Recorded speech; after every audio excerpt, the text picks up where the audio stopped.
4 World Cup games today and for the next few days, all the way through the group stages. You'll get 4 games a day. France-Australia is the 7 o'clock game, Mexico-Poland the 4 o'clock game, and Denmark-Tunisia the 1 o'clock game. But our first of the quartet involves one of the favourites. It is Argentina against Saudi Arabia. They've just unfurled the flags. The fireworks are going off around that giant World Cup that they are using for every single game at the moment. And our studio-based commentary for this one, as we await the arrival of the 2 teams, Clinton Morrison and, first of all, Mark Scott. Thanks very much indeed, Mark. Yes, the anticipation is palpable, isn't it? Argentina, one of the favourites to go all the way, and one of the world's favourite players, and arguably the best, Lionel Messi, on show for the very first time. And Argentina's first game at these finals, at the venue that will stage the final. Will they be back here on the 18th of December? It is the largest of the venues, and it'll host the most matches as well. The Lusail Stadium, 80,000 capacity. Be interesting to see just how many are inside come kickoff. And as Mark was saying, while there is so much talent on display, especially in the Argentina side, so much to talk about, given that it's Saudi Arabia who are playing in a tournament that is being staged in Qatar. Messi, the TV cameras trained on him, a massive close-up of his face.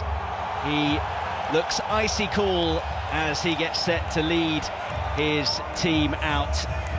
Messi smiling as he glances towards some of the Saudi Arabia players, and now out they come at the Lusail Stadium.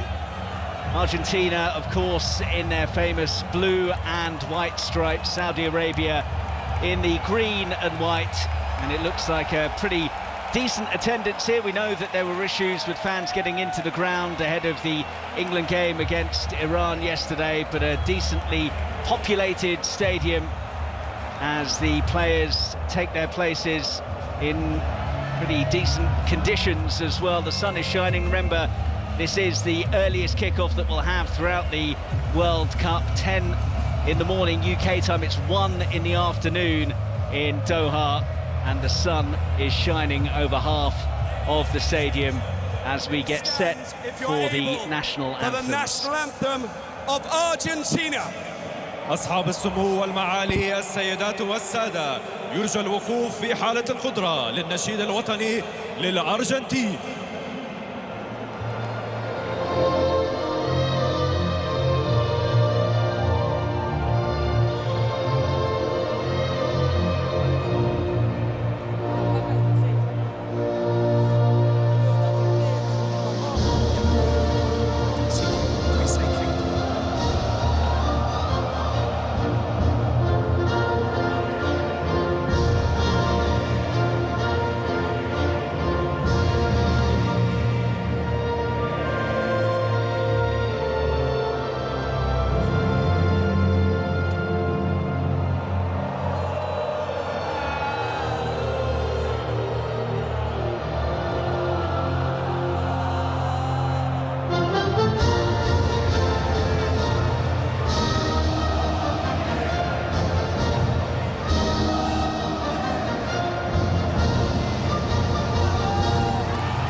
Please remain standing for the national anthem of the Kingdom of Saudi Arabia. والآن يرجى مواصلة الوقوف للنشيد الوطني للمملكة العربية السعودية.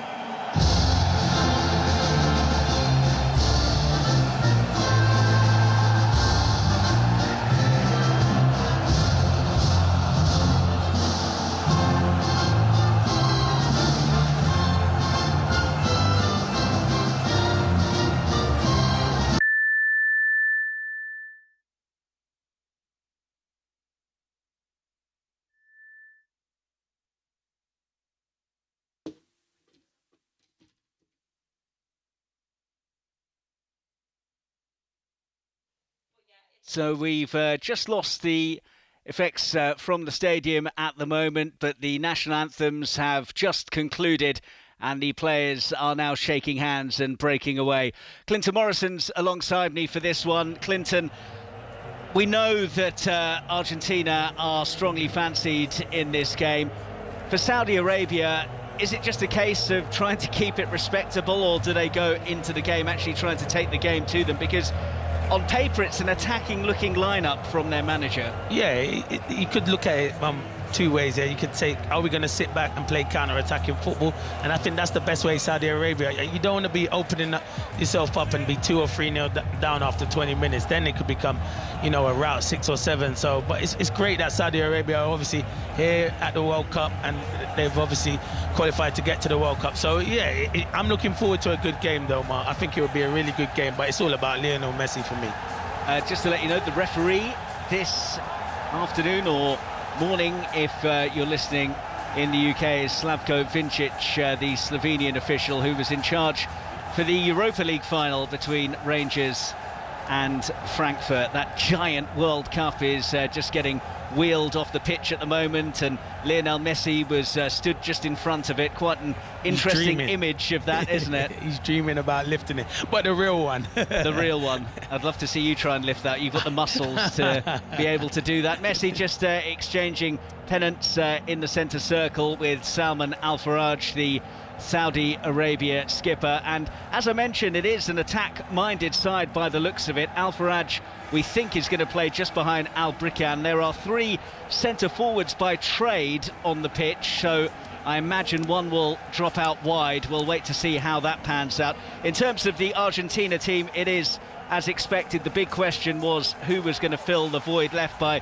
Giovanni Lo Celso, who is sadly out injured. Papu Gomez gets the nod ahead of Brighton and Hove Albion's Alexis McAllister, who was in with a shout. So Emi Martinez, the Villa goalkeeper, between the sticks. Tagliafico, Romero, Otamendi and Molina across the back. Paredes anchoring the midfield. Rodrigo de Paul and Papu Gomez either side of him. And it's Di Maria, Lautaro Martinez and Lionel Messi leading the line. Some surprise, perhaps, in England that Lisandro Martinez is not in the starting lineup for Argentina, and Otamendi gets the nod. But the feeling in South America is that Otamendi was always likely to partner Romero. Yeah, and he must have a good understanding with Romero, so that's why he's playing Otamendi. He's got the experience, he's played in the national team a long time, but I think Martinez has been outstanding. There's lots of doubts over him when he went to Man United. Could he handle the Premier League? He's been one of Man United's best players, so I'm really surprised he's not in the starting 11, but I can understand, you can understand Otamendi and Romero have had a good partnership, but I think he'll get the game time in the World Cup, Martinez. So Lionel Messi is set. He is just relaying some instructions to his teammates. Argentina, as I say, in the blue and white stripes, the black shorts, kicking from left to right in the first half here at the Lusail Stadium, the venue for the final on the 18th of December. Saudi Arabia will get the game underway then. And we are underway then between Argentina and Saudi Arabia. Argentina, one of the favourites to go all the way in what is almost certain to be Lionel Messi's last attempt to lift the World Cup. And Argentina in possession with the stadium bathed in about, I don't know, a quarter of sunlight.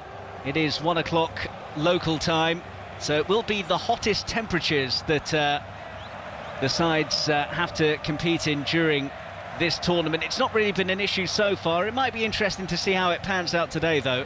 Yeah, I think but both these countries are used to hot weather, so I think they'll be used to it. But you are right, the temperatures do look really hot. I was watching games yesterday, and the games were later on, and when it was coming to the 65th, 70th minute, you looked at some of the players, and they really did look tired because of the heat. So yeah, it can be a factor, but this is. In games like this is where you need to keep the ball 1 and 2 touches, tire out the Saudi Arabia players, and then space will open up, and that's when you can create things. So Argentina with the ball, which we expect them to have a lot of. The last time these sides met was a friendly in Riyadh a decade ago. That finished 0-0, and I'm sure Saudi Arabia would be delighted if they could come away with that scoreline today. It is Romero, the Tottenham Hotspur centre-half, spinning it wide to Angel Di Maria, who collects on the right flank. Di Maria, big roar from the fans goes up as Di Maria tickles it inside. Martinez inside the area. Messi! Oh, brilliant save! Lionel Messi almost putting Argentina in front in the opening few minutes.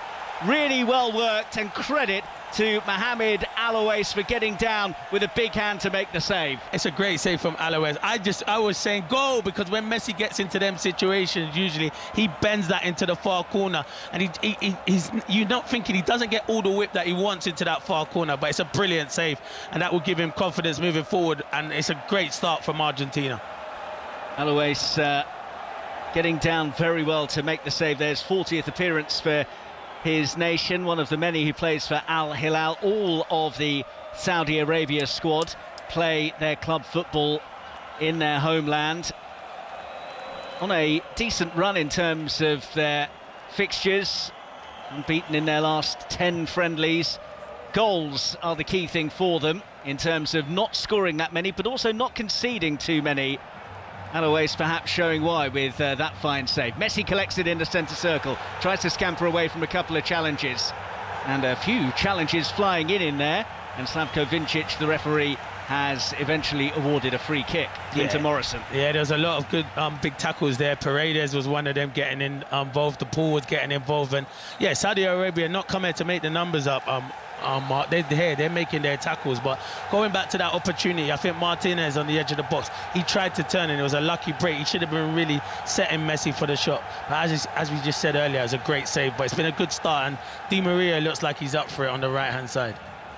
First period of possession for the Saudi Arabia side. Dawsari dispossessed, though. Messi collects on halfway. There's going to be a free kick for a challenge on Lautaro Martinez, and he's rolling around at the moment on the deck. Slavko Vincic, the referee, going across to have a word with the Saudi Arabian midfielder Al Malki for the challenge.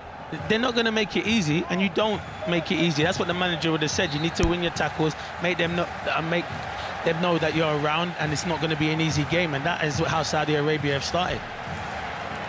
Argentina arriving in this game on that long unbeaten run. 36 matches without defeat now for them. One more and they will equal Italy's record, international record that is, of 37 matches without defeat, which obviously was a launch pad for the Azzurri's success at Euro 2020. Argentina with the ball, with Romero deep inside his own half, knocks it to Tagliafico, left back position. Argentina just knocking it about from side to side, no real pressure on the ball from Saudi Arabia. And in the right back area, Molina has it, floated forwards looking for Di Maria, doesn't reach him, cut out by Al Shehri, and Al Shehri straight out of play, just a bit hurried from the left back there. Mention that Lionel Scaloni is somebody that had time with West Ham United. Well, the head coach of Saudi Arabia, Hervé Renard, is a former Cambridge boss. He's got good experience as well. He's been managing at international level for a long time. He's a good manager, so he'll have his team set up really well, disciplined, and they're not just sitting back as well. They are trying to play on the front foot.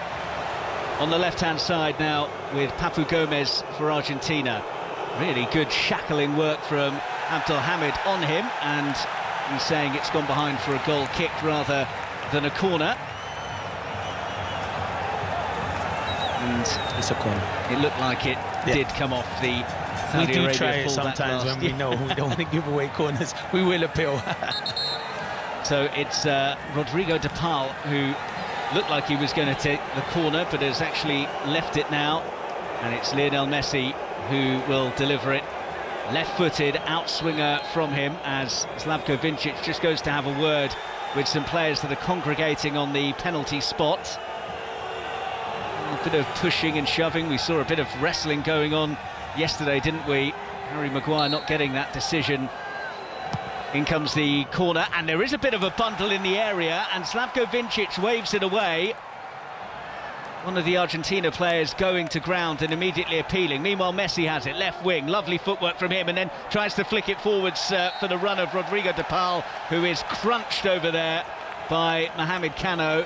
He is leaping up and down with frustration that the free kick was given, but He certainly clipped DePaul, who also made a bit of a meal of it. Yeah, he did catch him. He caught him, and DePaul did make a meal of it, but there definitely was contact. And Argentina have started well. The atmosphere seems good, but Saudi Arabia are making tackles, Mark. And we did say that. You can't sit here and just sit back. You have to get in Argentinian players' faces, and that's what they're doing at the moment. 7 minutes gone then, and Lionel Messi with this free kick for Argentina for that foul by DePaul. This the first of 4 matches for you on 5 Live today. Denmark against Tunisia, Mexico, Poland, and France, Australia, all to come. Get used to it, because 4 games a day is what we're going to have for a while now. A feast of football for you on 5 Live. In it comes from Messi. Clip towards the edge of the area. Clever move, but the referee is coming to... It's a VAR check. Well, I did say that there was a bundle in the penalty area, and it's the first time today that we're going to see a VAR check going on. Mark, you know what made me laugh? It made me laugh because Messi took the corner, so the referee hasn't told anyone, but I think it's for a foul on... There's 2. There's one on Cristiano Romero, and then there's one on Paredes, and I think it might be the Paredes one. Well, I tell you what, he's looking at. The bundle there on Paredes is nothing like the one on Harry Maguire, exactly, when he was wrestled to the ground. And he's going to give the referees looked at it, and he's awarded the penalty. The consistency in the World Cup so far is a joke with the VAR, because Harry Maguire's one yesterday was much worse than that, and then the Stones one that they did give was so less, and then this one was less as well. But that they give a penalty, and it must be the main man who's going to take it, Mark. Slavko Vincic, the referee, went across, didn't need much time to have a look at it. Paulus van Boekel, the Dutchman, is the video assistant referee who told him to go and have a look at the monitor. And it probably is a foul, but the bar seems to be a lot higher than that, given that the Harry Maguire incident didn't lead to a penalty yesterday when he was absolutely wrestled to the ground. Paredes, yes, he was tugged, but, well, I don't know anymore. What I do know is that the main man, Lionel Messi, is going to take it. You're probably penalty. right. The contact was soft, but there is contact there. But be consistent, because Harry Maguire yesterday was getting pulled all over the place, and they didn't even have a look at it. Well, they might have had a look at it, but didn't even tell the referee to go over to the monitor. It's consistency, and that's why people get upset with VAR, because it's not consistent enough.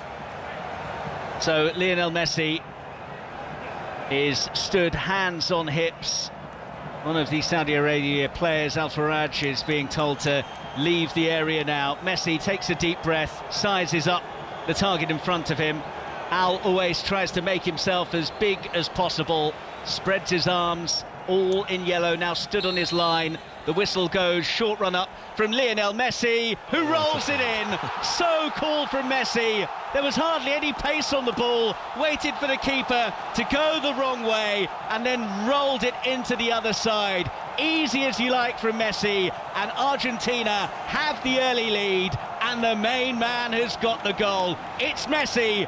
It's Argentina 1, Saudi Arabia 0. Was it ever in doubt? He stepped up, you looked at his face, and you thought very confident. He didn't even run up to it, he slowly ambled it to it, waited for the goalkeeper to move, and just rolled it into the opposite corner. Fantastic penalty from Messi. He's got his campaign started, and it's 1-0 Argentina. Couldn't help noticing those golden boots that he's wearing today.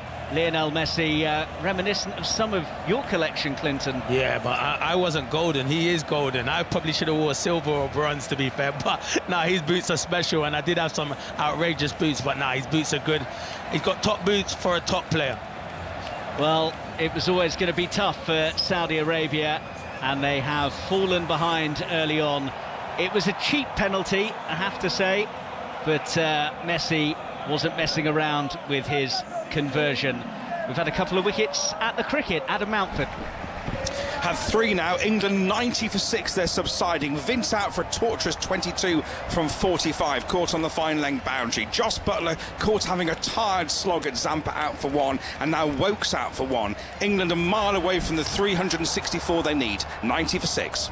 Thanks, Adam. Dawsari trying to make some inroads, but just loses out on the edge of the Argentina penalty area. Saudi Arabia have the ball. Al Malki in possession. Still not quite sure whether they are going with this 4-4-1-1 lineup, because they haven't had any of the ball down in the Argentina half for a long enough period of time, and now they're under pressure in their own half. Al Faraj is dispossessed, and it's worked all the way back to Mohamed Al Owais.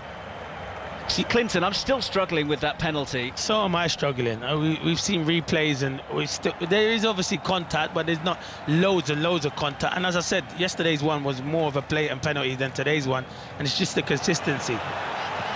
Ball down the line looking for the run of Al-Shehri from left back, but too much pace on the ball and it just bounces behind and out of play for a goal kick. Saudi Arabia trailing Argentina to a Lionel Messi penalty down at the end that a lot of the Saudi Arabia supporters are in. There was a bit of issue this morning with traffic I was hearing on 5 Live in the breakfast show. Rick Edwards speaking to a fan who said that a lot of Saudi Arabia VIPs were being ferried here and there, which had led to a massive backlog of traffic, but the attendance does look pretty decent. The sun is still shining and Argentina off to a flying start at this World Cup, leading through a Messi penalty to 0. Yeah, the atmosphere looks good. It looks like there's a lot of fans in there as well, and yeah, the game started ever so well and it's positive. And you know what, Mark? This is a game where if you want to be golden boot, Messi's thinking, can I fill my boots? That's what you're hoping. Can I fill my boots and get that golden boot? Emi Martinez with a rare touch of the ball. The Argentina and Aston Villa goalkeeper all in red in his goalkeeping ensemble, and Argentina in possession. They have dominated the ball. Saudi Arabia barely able to maintain possession for any period of time, and actually Al-Shehri looks like he is playing in a front two with Al-Faraj for Saudi Arabia, so perhaps it is a bolder 4-4-2 than was set out in the FIFA graphics, which had them as a more conservative lineup. Yeah, I think when they don't have the ball, they'll probably drop into and make it one up front and just go back into their shape. But when they're attacking, you're right, it is a 4-4-2. Just under a quarter of an hour played. 1-0 Argentina, as Angel Di Maria's touch just lets him down as the crossfield pass was played to the right flank. See, he's been a top player for years, but when they tell you as a young, you know, when you're a youngster and you're learning, he tried to control the ball there with the wrong foot, with his left foot. But he's done that for years, so you're not going to tell Di Maria what to do. But any youngster watching or listening, you should really control that with your right foot, because he's a left-footed player playing on the right-hand side. That's why he wants to control it with his left foot. Hervé Renard, the head coach of Saudi Arabia, is still remonstrating with the officials about the award of that penalty. He is not a happy man, and you can have some sympathy for him given what we saw yesterday, and he may have felt that you would need to commit something really, really bad in the penalty area for the video assistant referee to get involved. And you know what? You can understand why the Saudi Arabian manager feels aggrieved, because, as I said, it's consistency. If you see that all the way through the tournament, you wouldn't complain. You'd be happy with it. So you can see they feel aggrieved at the moment, Saudi Arabia, because you don't want to concede this early in the match, which they've conceded, because now Argentina have their confidence right up. Well, there's a free kick for Saudi Arabia, with the challenge coming in on Saud Abdelhamid, who was up from fullback deep in the Argentina half, and he was clipped by the boot of Depal, and it's going to be a free kick for Saudi Arabia midway inside the Argentina half, which is spotted up by Salman Al-Faraj.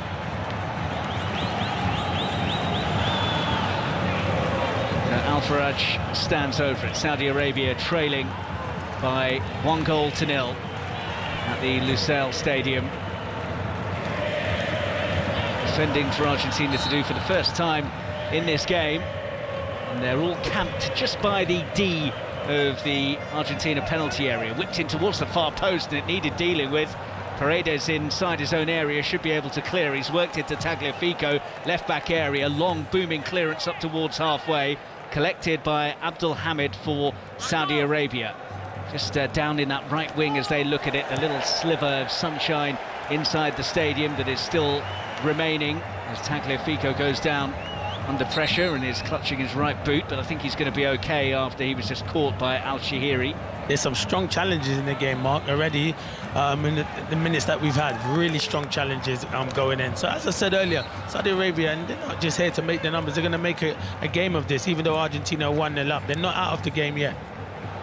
Well, they do look more defensively solid than previous editions of their setup. Saudi Arabia, as the ball is whipped in towards the near post, and Emi Martinez gets down to safely gather after it was sent in by Saud Abdelhamid First time that he's had to do anything of note, Emi Martinez, and it was a routine gather for him at his near post. May have got a deflection on its way through, but he's just knocked it short, and Argentina will bring it out from the back. They're able to do that without, you know, much opposition, no real pressure on the ball from Saudi Arabia. They let them get up to round about the centre circle area inside the Argentina half before there's any press. Yeah, and I think that's the right thing to do. You don't want to go and press individually, because Argentina will pass around you. So, and as we said, it's a hot day. Conserve your energy and press in the right areas, and that's what they're doing at the moment. As I said, they'll feel unfortunate about the penalty, but they've made a decent start. Linton Morrison with us on 5 Live, first of 4 commentaries for you from the 2022 World Cup. Denmark against Tunisia is on the way at 1 o'clock. At 4 it's Mexico against Poland, and rounding things off, France, the holders, against Australia at 7 p.m. our time. Saudi Arabia enjoying a bit of the ball in the Argentina half without doing a great deal with it at the moment. Collected by Cano, who is about 10 yards outside the area. Cano advancing now, flicks it through for Abdelhamid, who's got to the byline, couldn't get the cross in, but they've recycled possession. And now Albrakan to Al-Shehri into the area. Cano couldn't bring it under his spell, and Argentina have got the ball away towards the centre circle area. But Saudi Arabia keeping the pressure on, although as I say that, they've given the ball away on halfway, and this could be dangerous. Messi pokes it over the top. Martinez looks offside to me. The flag will stay down for now. Martinez over the top, and now the flag goes up. That was a pretty blatant offside, though. It was it was blatant, but it's a poor finish from Martinez once he gets in there. I think he knows he's offside, because the finish, he plays high and wide, but he went too early. Messi played it around the corner and he went far too early. But as I said there, Saudi Arabia are getting a bit of possession, getting confidence, the crowd are getting behind them. Should be a good game. Well, if there are any weaknesses in this Argentina side, one of them is perhaps the 34-year-old Nicolas Otamendi, someone that might be exploited. You think about the fact that there's Lewandowski to come in the shape of Poland in the section for them to deal with. And also Molina is seen in South America as a defender who's better at attacking than actually defending. Saudi Arabia not able to ask too many questions so far. Tagliafico, the left back, trots across, but Albrakan unable to keep the ball in.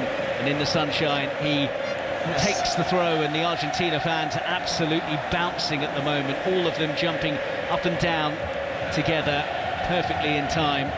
And it's been a strong start from their side, leading 1-0. And Mark, I've watched a few, it's only just started, so 3 or 4 games, but I've watched a few of the games. This is the best atmosphere I've seen at World Cup so far. The crowds are getting involved, the place is jumping, it's brilliant.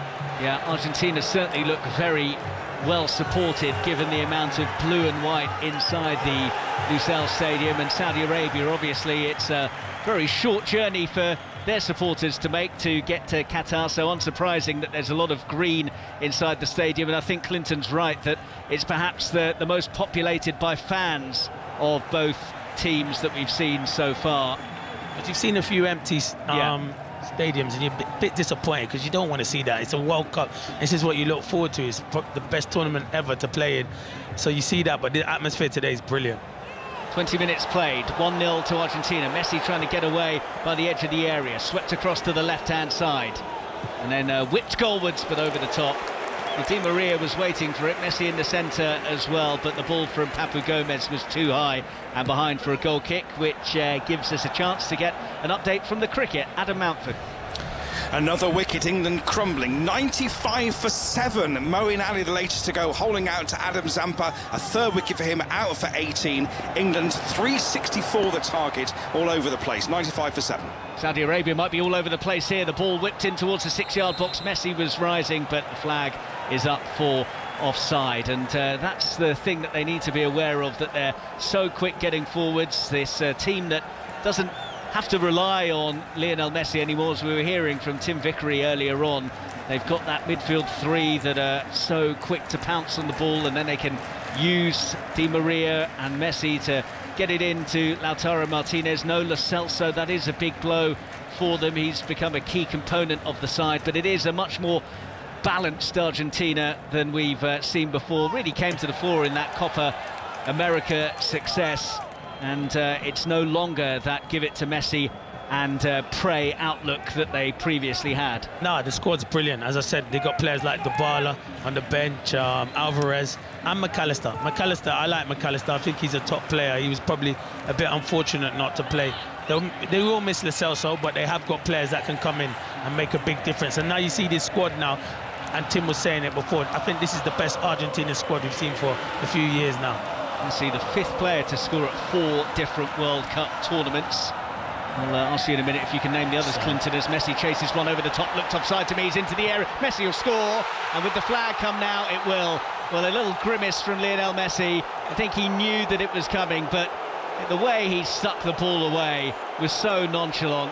It was so easy for him to just take it in his stride and stroke it home. But he looked offside at first glance. Well, it might be closer than we thought. I think his it shoulder might just be off. Or his right knee might just be off. I think he just goes too early. I said it straight away. But once he gets into that position, he finishes well. And Saudi Arabia have a high line. It's hard to have a high line if there's no pressure on the ball. They have to go and press if they're going to have a high line like that, because Martinez, Di Maria and Messi will get in. Do have the semi-automated VAR for offside decisions, so that was very quickly checked, and we're back underway. So still 1-0 to Argentina thanks to that Messi penalty, as Tagliafico prevents attack on the right flank as Saudi Arabia look at it, and it's out for a throw which will be taken by Saud Abdul Hamid. What did you have for me? You said you had a little quiz. Was it a quiz? I'm not really good on quizzes, but let's give it a go. No, so, I'm not bad. Lionel Messi is the 5th player to score at 4 different World Cup tournaments. I'll let you... Close as one. Correct. What about the Brazilian Ronaldo? No. Oh. The other Ronaldo is one. Oh, Cristiano. So and then, is there one more? There's a couple others. One well-known South American. What? Old. Very old.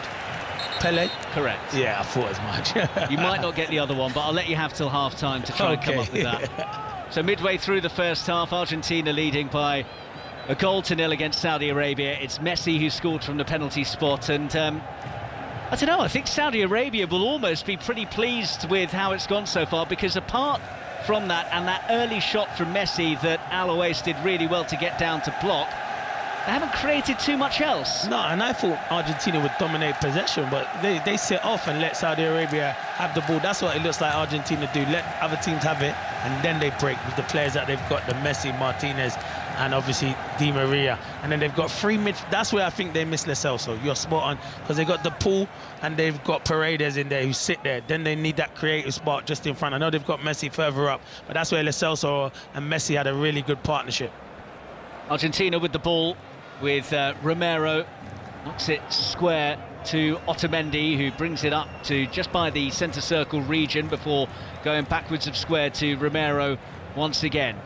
Now into De Paul, who's under pressure and has given the ball away, and all of a sudden Alfaraj comes clear. Alfaraj looking for the quick give and go, and it doesn't come off, and then there's a foul in there by Shehri. Otamendi is down, and well, that was half an opening for Saudi Arabia, but they didn't have the quality to make the most of it. Yeah, Al-Sarraj should do better.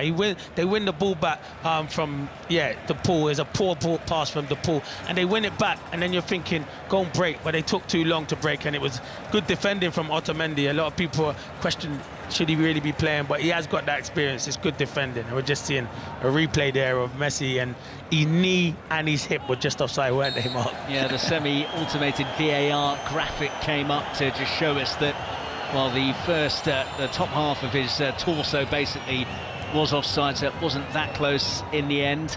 Argentina with this free kick just inside their own half.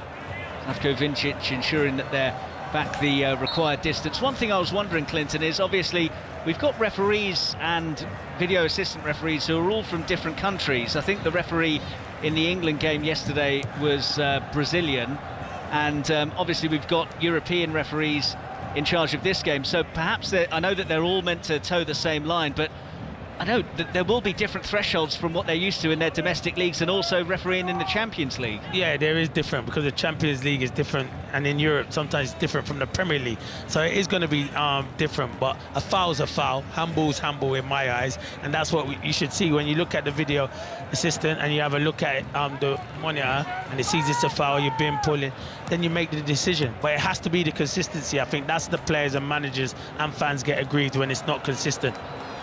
Argentina leading, 27 minutes played. It's Martinez inside his own area who sends it long upfield. One thing that has been consistent is the lengthy amount of stoppage time that we've had in all the games. But I think that's because they're following the rules strictly in terms of 30 seconds for each substitution, 30 seconds for each goal is what you're meant to add on. We just don't get that too often in the Premier League or the Champions League. Here's Tagliafico on the left wing for Argentina. Ran out of space though, and the ball is lost just by the edge of the Saudi Arabia area, and then a meaty challenge goes in. The ball spins up towards the centre circle.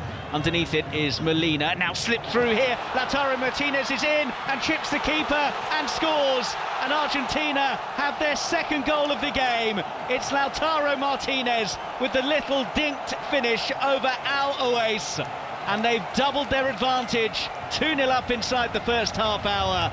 Argentina perhaps laying down the marker for the tournament. Martinez makes it 2-0. That's what I said, if there's no pressure on the ball, you cannot squeeze the line, and that's what Saudi Arabia are trying to do. It's a good ball, and once Martinez gets into that position, you always see him scoring them kind of goals for Inter Milan. It's a brilliant run, and yeah, he's just onside. His arm might be, but he's onside. Once he gets into it, he dinks it over the goalie. It's a fantastic finish. He did have Messi beside him, but centre forwards in that position, always going to go for goal. Brilliant finish. The Inter man with his 22nd goal for his country in his 41st appearance for Argentina, and he is one of the players that has helped to take the pressure off Lionel Messi when it comes to getting the goals for Argentina. Lautaro with the lovely little dink over the keeper. They are checking, there will be the VAR looking, the semi-automated one, to see whether he just made his run a touch too early. Yeah, it looked as though his arm was offside, which if it was the lower part of his arm, it'll stand okay. Yeah, of course it will. The check. No, he's going to have no goal. He was offside. He's offside. See, I said. So when we were just having that discussion about different countries having obviously where they see it differently, it looked like he might just be onside. But as I thought it was his arm, but maybe part of his body was just offside. Well, the graphic will come soon enough where we'll see just how much of Lautaro Martinez was beyond the last man, but the most important thing is that the goal is struck off and it remains just 1-0 to Argentina. But Clinton, that's a useful warning for Saudi Arabia, I guess, in terms of what you say about not applying any pressure to the ball. Yeah, I don't mind if you're going to do that, but you can't keep a high line. Obviously, I'm the centre forward, so I'm thinking in my mind, if there's no pressure, I'm going to keep making runs in behind, because eventually I'm going to get in, and Martinez will keep doing that. It's a good crossfield pass to Abdul Hamid, who's got the ball in, and that's more up than out by Romero. It might go for a corner. In fact, it's cleared away, and now the decision is that it is going to be a corner. So Saudi Arabia have their first corner of the game, and that was a little bit nervy at the back from Argentina as the ball was crossed in by Abdul Hamid. Yeah, it was nervy. It was a good ball from Abdul Hamid, and it was good defending in the end from Cristiano Romero, but he don't head it. He should head it away. He heads it out for a corner, and I think that was his body shape. But no, Saudi Arabia are growing into this game more. So they have a corner, trailing by a goal to nil as we hit the half-hour mark at the Lusail Stadium. His head, do not hold anyone, because let me tell you something, you got to be touch tight, but don't pull shirts or grab anyone or stuff anyone, because they will give penalties. Yeah, it wasn't that much of a tug that led to the penalty that was awarded Argentina's way. So I'm sure the Argentina players will be wise to that, as the corner is knocked short, and the cross that comes in could have gone anywhere. Edge of the 6-yard box, a couple of Argentina players went for it, spins out towards the edge of the area. Cano has it, and he's immediately closed down by a couple of players, and then a nibble from Rodrigo de Paul gives a free kick to Saudi Arabia on the left wing. He hasn't started well, de Paul. He's been poor in possession, giving away needless free kicks. Just stand up, he's not going anywhere. It's lazy defending.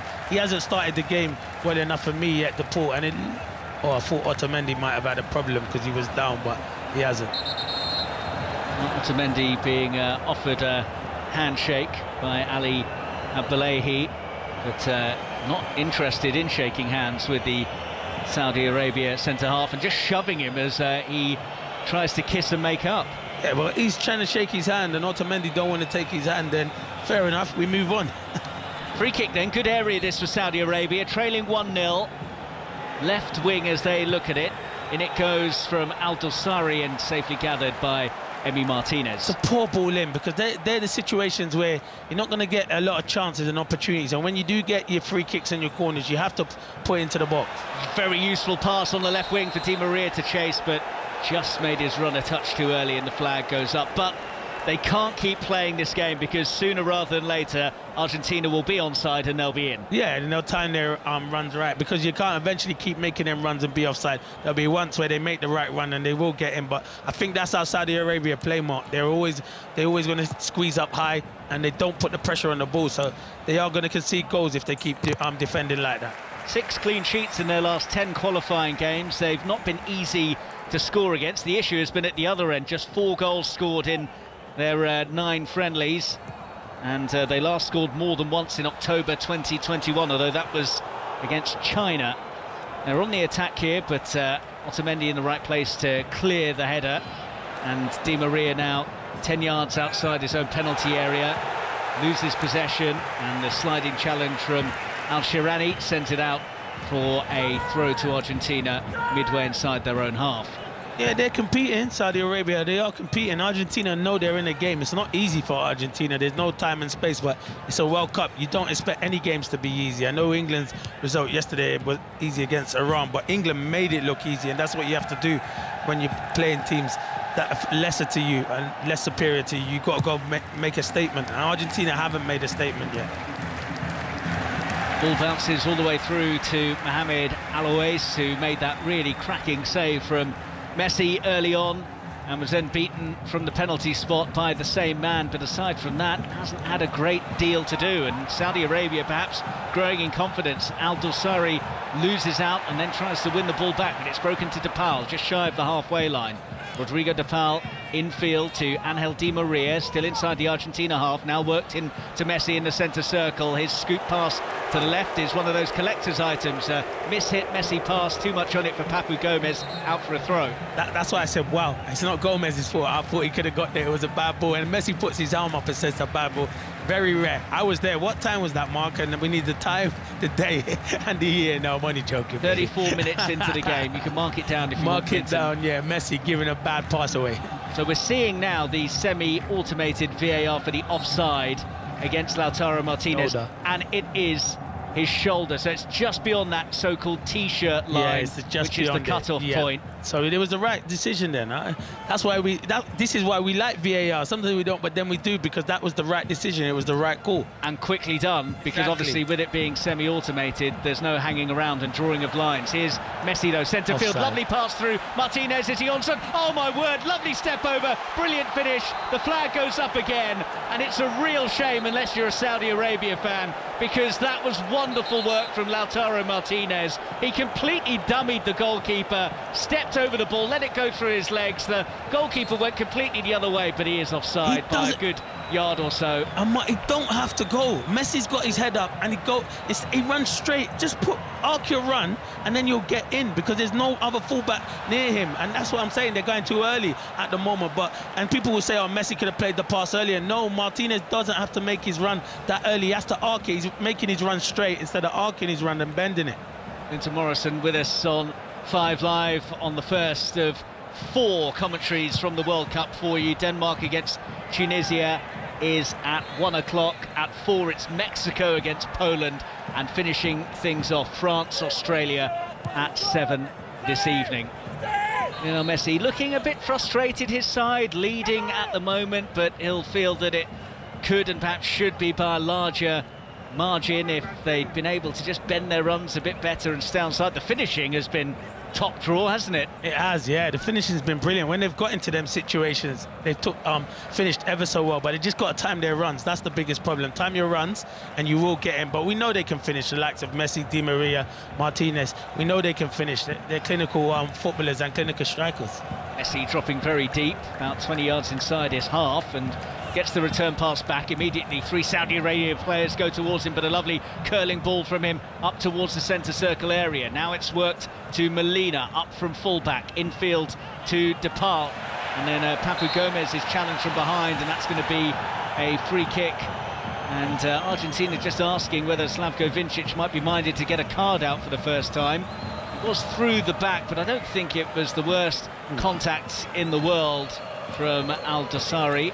No, Dawsari, he was trying to win the ball and he just catches Gomez. I think they wanted to pass earlier, Messi and Martinez, but Gomez just held on to it too long. But the referee got it right. It was a foul. 8 minutes or so of normal time in the first half still to be played, but we know that there's been a decent amount tacked on in the matches so far.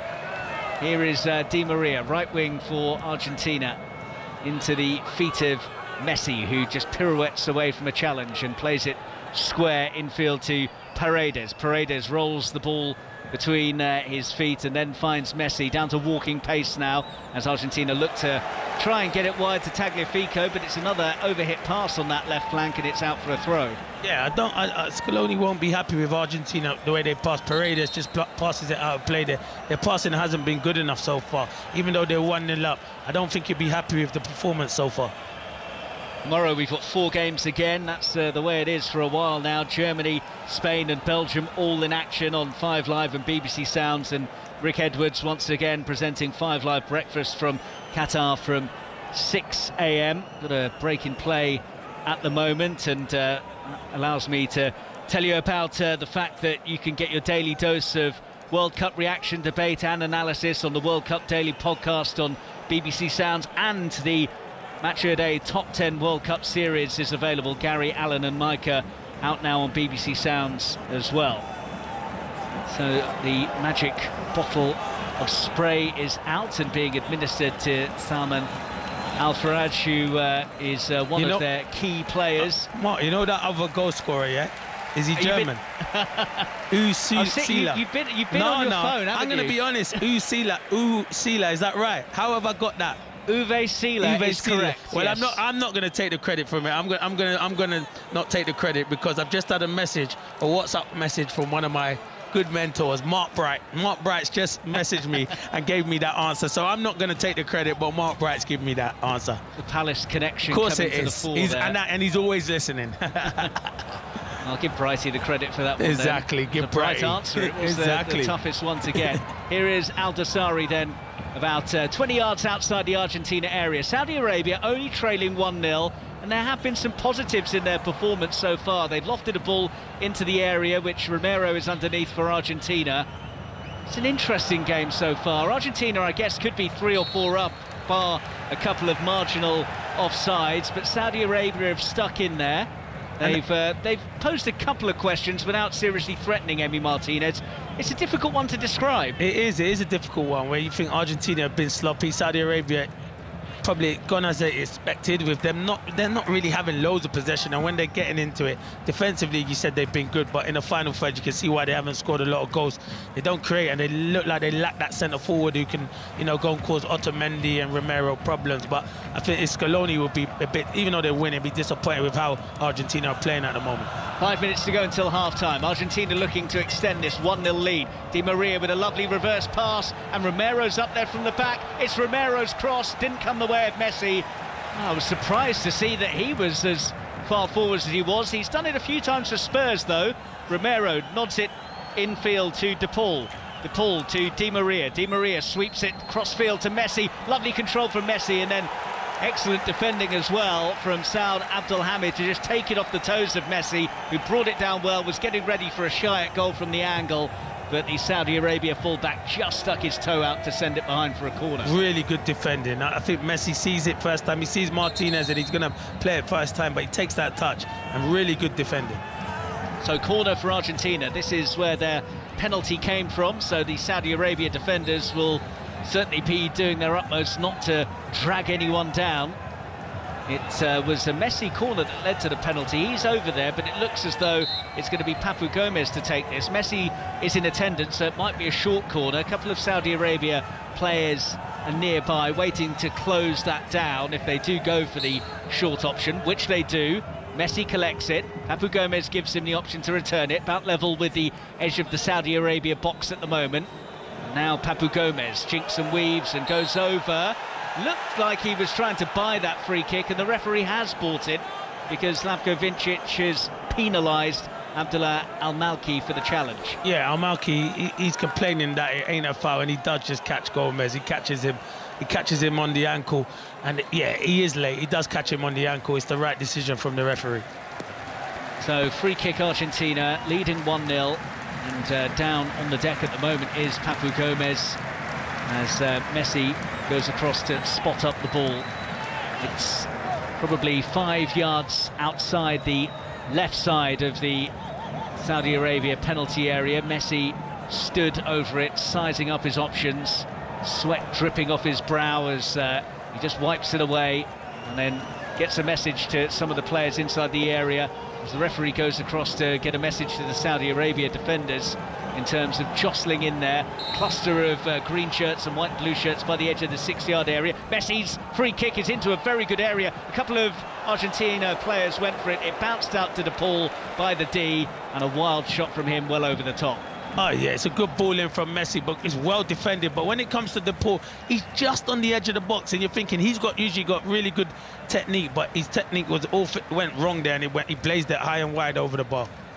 Hervé Renard, the Saudi Arabia head coach, the former Cambridge United manager, is out there and is wearing one of his famous crisp white shirts at the moment.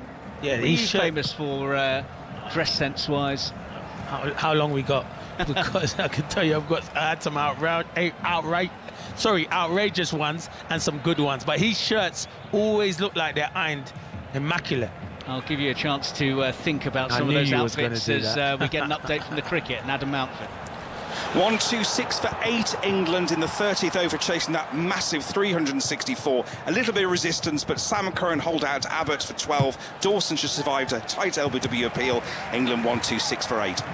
Thanks, Adam. Not going well for England then, and Saudi Arabia could have been in business just now after Argentina was sloppy just outside of their own penalty area, but once again the quality just let them down when it came to the final pass. Will that be the one concern for Lionel Scaloni, that a few times they've lost possession in a bad area and against a team with a more potent strike force? That could be costly. Yeah, imagine you do it someone like Poland with one of the best strikers around in Lewandowski.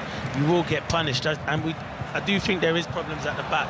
And they've worked their way through here, and then over in the area went Dawsari, but he wasn't appealing for anything. I think he just lost his footing, but it was neatly worked between him and Shehri, and he's just a bit unfortunate that he lost his balance as he was going inside the 6-yard box. Yeah, and you can see that Argentina are good, pleasing on the eye, but you do worry about them. If you play against a top quality striker and he's got great movement, he will get in behind. Messi in that quarterback area to collect the ball inside his own half, was trying to arc it crossfield to the left flank, but it was overhit by Lionel Messi and all the way through to Al Owais.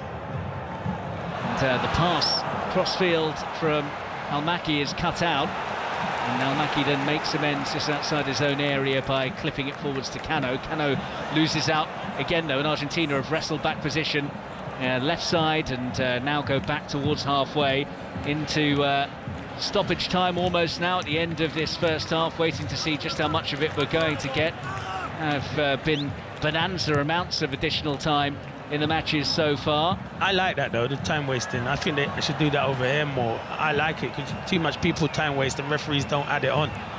Rodrigo de Paul loses possession, and Saudi Arabia inside their own half have coughed it up once again, and here is Di Maria going towards the edge of that Saudi Arabia area, a bit too casual and dispossessed, but he's won it back. Paredes now centre field for Argentina, sweeps into the edge of the area. Molina's ball in. Di Maria tried to work it to Messi by the D of the area, couldn't do so. We're going to have 5 minutes bolted on at the end of this first half, so a decent chunk, but not as much as we've been used to seeing in some of the games. That's the least I've seen a whole tournament. What about, I know England's one was like 14, I think it was 14 minutes and maybe even longer, and then last night Wales is 10 minutes. Well, Argentina looking to make the most of this 5 minutes of additional time, and they've got it with Papu Gomez down by the byline, left side. He's crowded out though, forced to go to Tagliafico, who sends it backwards of square to Paredes, midway inside the Saudi Arabia half.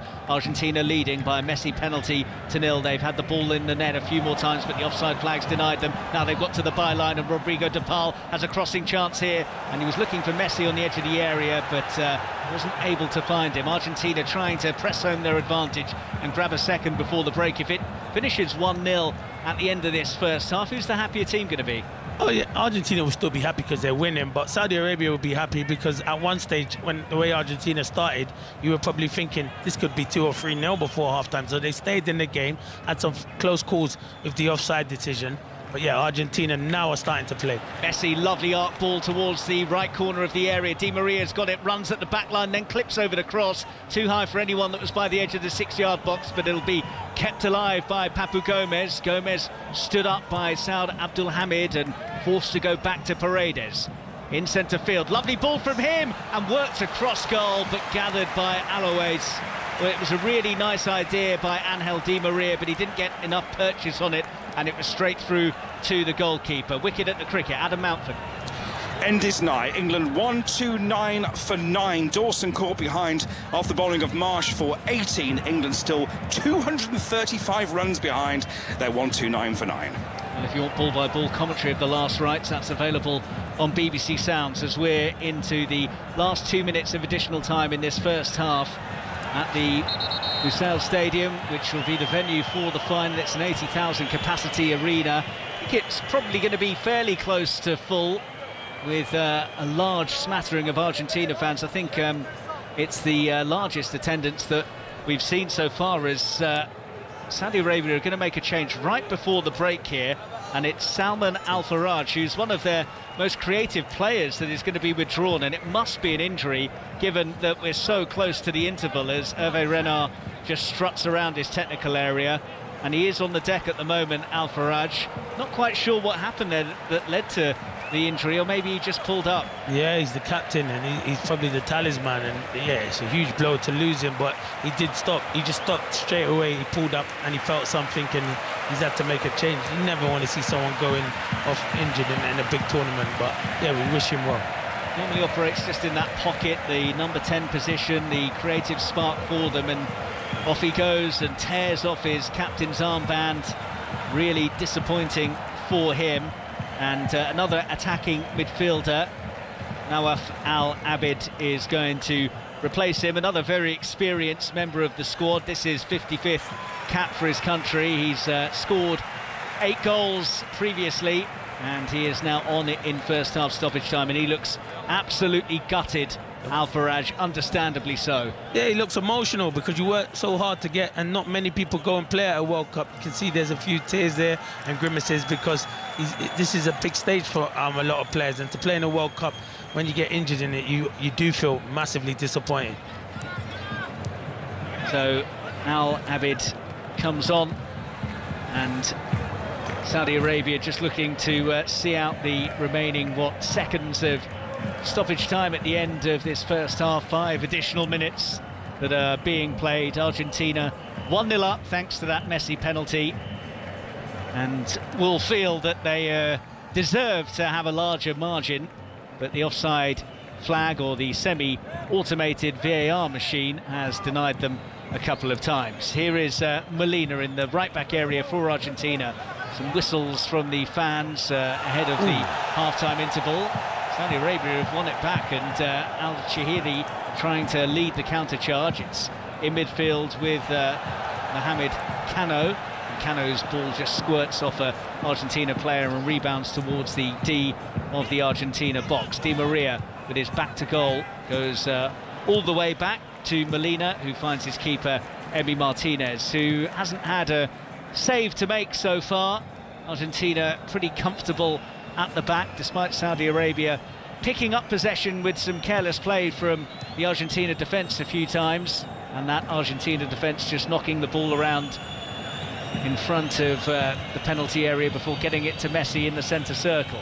Knocks it square towards Paredes. We've had the 5 additional minutes and then some. We're into the 6th additional minute now, and 5 were signalled. Hervé Renard, the head coach of Saudi Arabia, squats down in agony as Argentina continue to push and probe and move the ball from left to right, but it is more of a keep ball session at the moment. They don't look too intent on playing a forward pass, almost as though they're happy to just get through to the interval with their 1-0 lead intact. Messi drops towards the halfway line, the man whose penalty separates the sides. It's gone straight to Al-Sharani though for Saudi Arabia. Now it's Alton Bakhti and all the way back to the keeper Mohamed Alouais. Alouais takes a touch inside his area, sizes up his options and then sends a long booming clearance upfield, and on we go still. We're into the 8th minute of additional time now, and there goes the half-time whistle from the referee Slavko Vincic, and Argentina leading by Messi's penalty to 0. They've obviously been the much better team, but Clinton Morrison, Saudi Arabia can take something from that first half? Yeah, they can. That is still only 1-0 because Argentina have created chances, but the timing of the run or the pass has been too late or the run's been too early. So I think they'll be frustrated, Argentina, because they'd want to come off probably 2-0 or 3-0 up. But you got to credit Saudi Arabia. They stayed in the game. They defended. They've been all right in possession. It's just the final third. They're lacking that creative spark. But no, it's been a good first half. I've enjoyed it. Well, Argentina well on course to equal that run of Italy's of 37 international matches unbeaten. Good value for their lead at the break mark. It is Argentina 1, Saudi Arabia 0. Got to work on those runs though, haven't they? Got to time them, Clinton. Yeah, chappers, yeah. Going too early. Martinez is the one. I see there was one where Messi had it and he's just running straight. Just bend your run. If you bend your run, you've got no defender, and this is the timing of the runs. You can say the pass is delayed, but hold your run. There's so much space in behind, but you're spot on, mate. They've got to time the runs better. So far, so comfortable for Argentina. They lead Saudi Arabia by a 0-0. Back with Clinton and Mark for the second half. Not surprisingly, it's all over for England in the MCG. Adam? England 143 all out, with Ollie Stone bowled for 4, giving Adam Zampa a 4th wicket. It gives Australia a mammoth victory of 221 runs on Duckworth Lewis Stern and a 3-0 whitewash. Australia's a mammoth score built on the highest ODI partnership compiled at this ground by Warner and Head, who both scored hundreds as they put together 369, or 269 I should say, for that first wicket. There was a little bit of resistance along the way from England's batting, but not a great deal. Roy made 33, Vince a torturous 22, Moeen Ali 18 and Dawson 18. England's successful white ball campaign over the last 2 months saw victory in Pakistan and of course the T20 triumph here at the MCG 9 days ago, but today it's been a performance from the departure lounge. England lose, they lose 3-0 the series. And now the test match players go to Pakistan.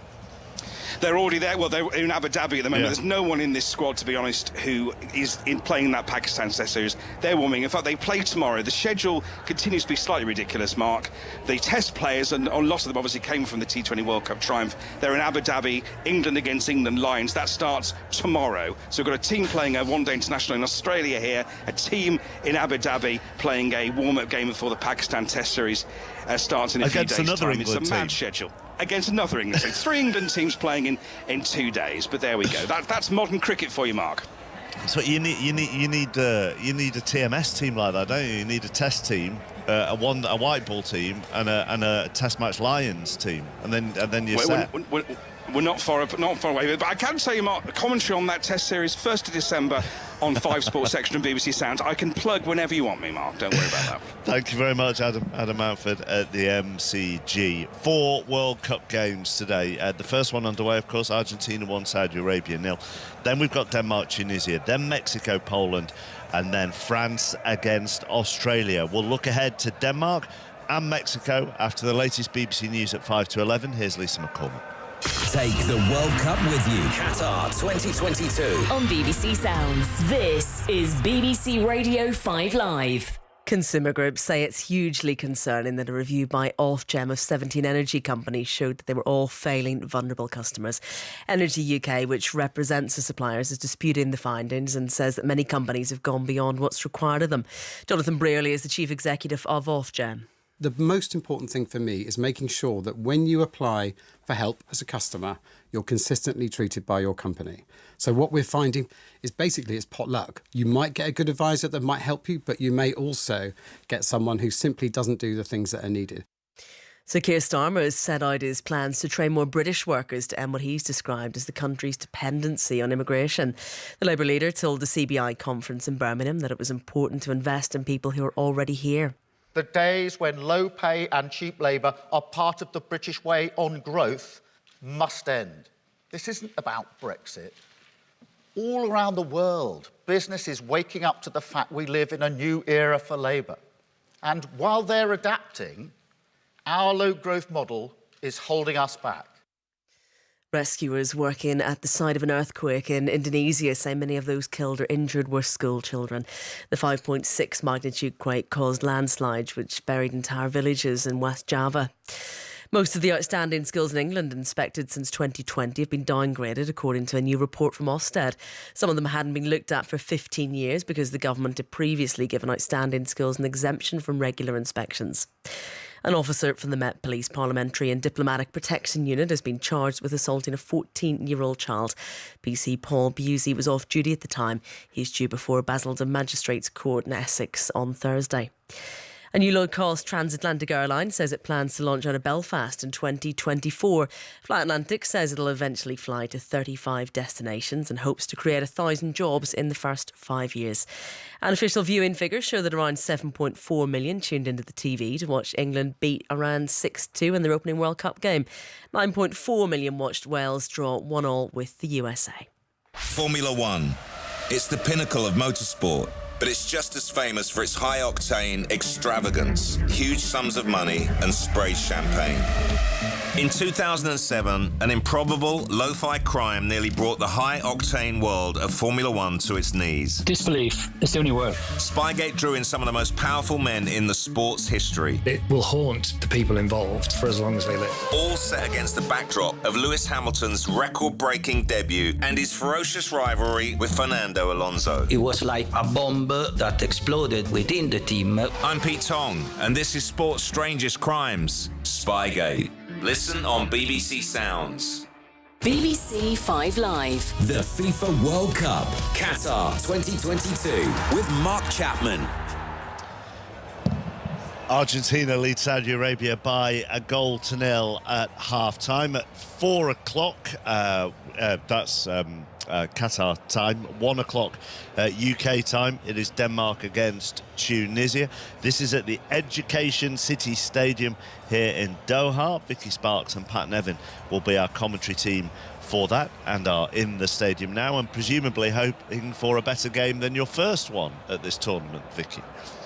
Oh, absolutely, Mark. It couldn't be much worse, really, could it? I mean, we did our best, but there's only so much you can do when the football on show is quite frankly so dire. But we're certainly not expecting anything dire from Denmark. I think one of the key questions around Denmark at this tournament is, can we even call them dark horses anymore? I mean, I'm not saying they're one of the absolute favourites, but look, we know they reached the semi-finals of the European Championship. Their manager, Kasper Hjulmand, has said that on their day they can beat anyone, and we hear managers say that a lot, don't we? You know, it's a cliche phrase, but I think in Denmark's case it's true. They were very close to taking England to that penalty shootout, weren't they, at the semi-finals of the Euros in 2021. So in terms of the on-the-pitch football we're expecting from Denmark, Tunisia as well. Denmark are the favourites for this one. Tunisia have never got out of the group at the World Cup, but they've had only one defeat in their last 9 games. I think we're certainly going to see a better performance from Tunisia than we did from Qatar.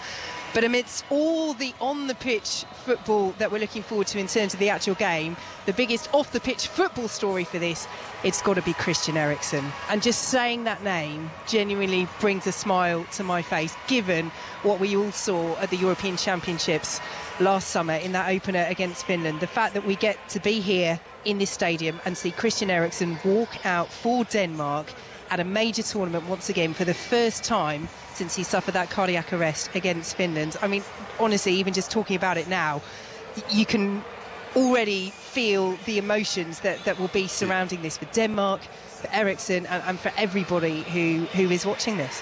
It will be hugely emotional, Pat, won't it? I mean, obviously he's played football since then, but that fact, back at a major tournament so soon after, really. I mean, it still feels very soon after what happened to him at the Euros. It does, and as you say, because it's a big tournament, it will feel that much more poignant. I bet you any money he wants it just to be normal.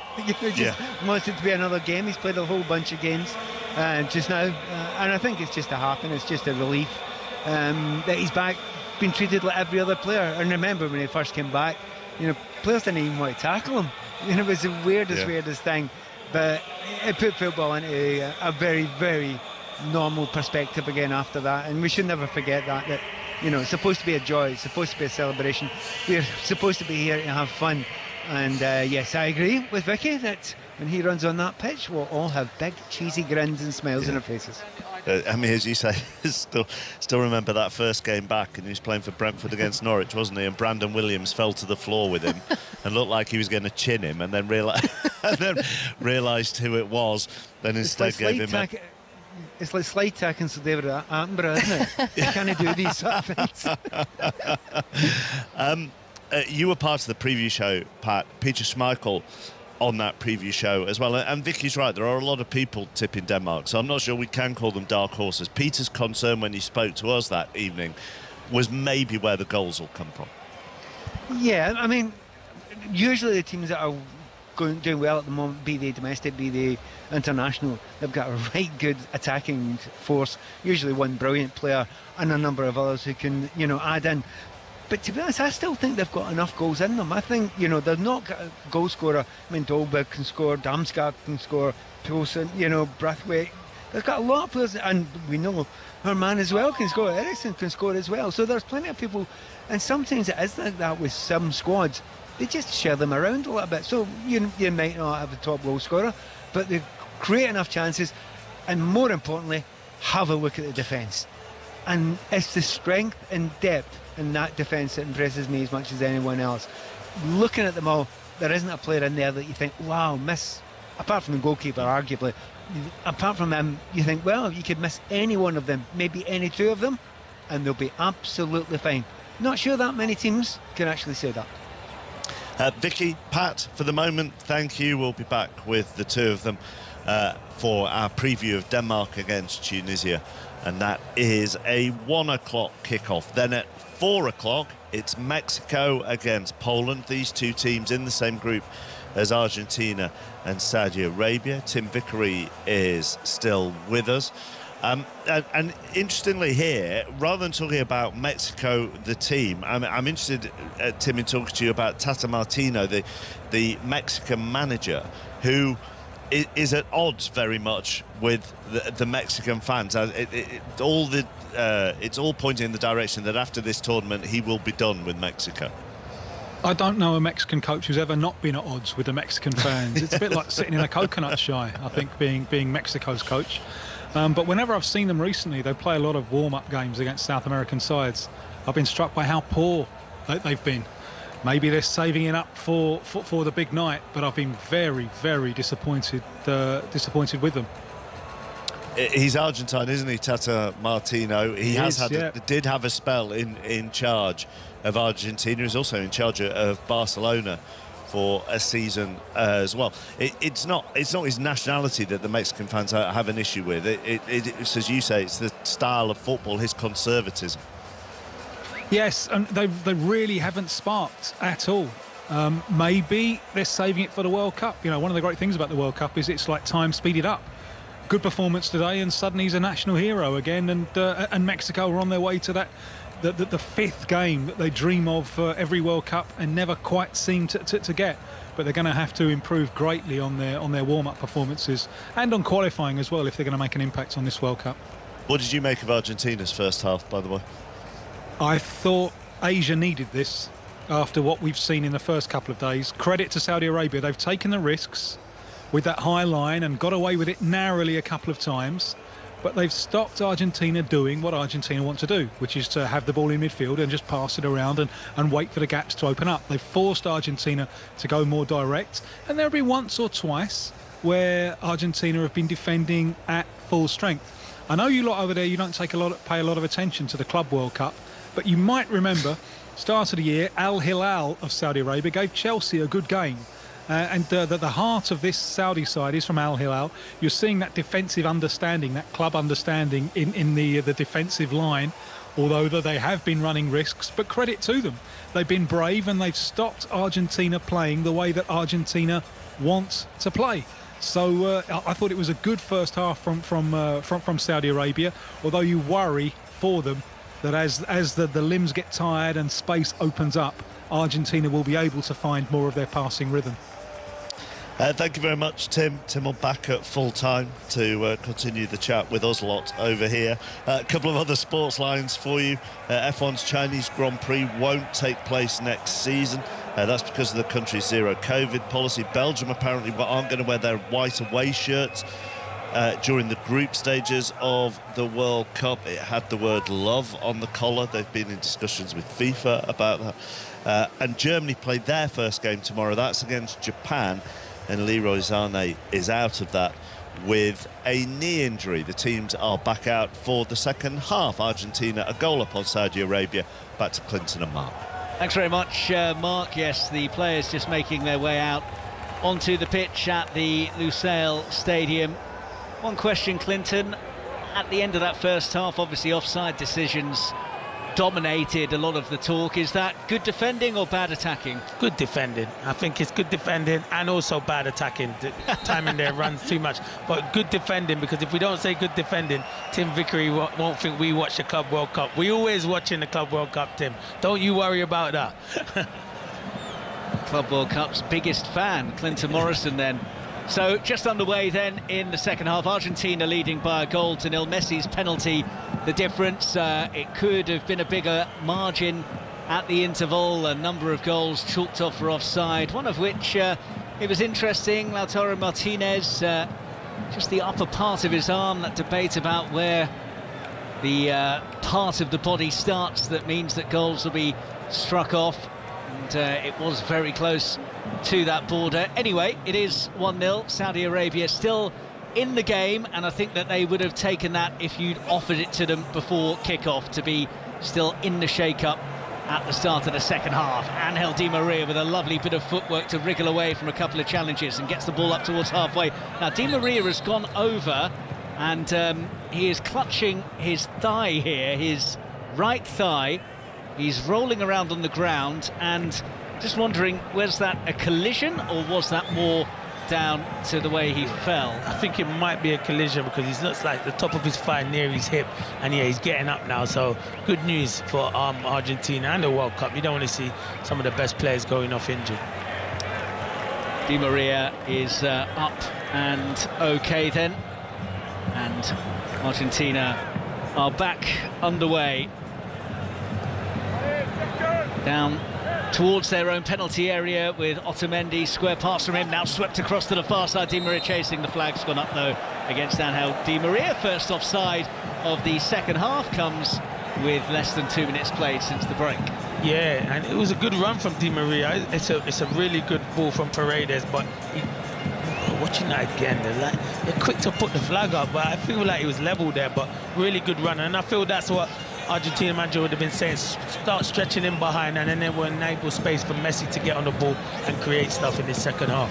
Di Maria at his 4th World Cup, but 19 members of the Argentina squad are playing in their first World Cup, so he brings the experience, as does the likes of Lionel Messi, as the ball is collected on the halfway line by Mohamed Kano. Remember that they were forced into a substitution just before the break. Saudi Arabia, their skipper going off, and Al Abdid coming on, and now all of a sudden they might be going through here, and they've scored! Would you believe it?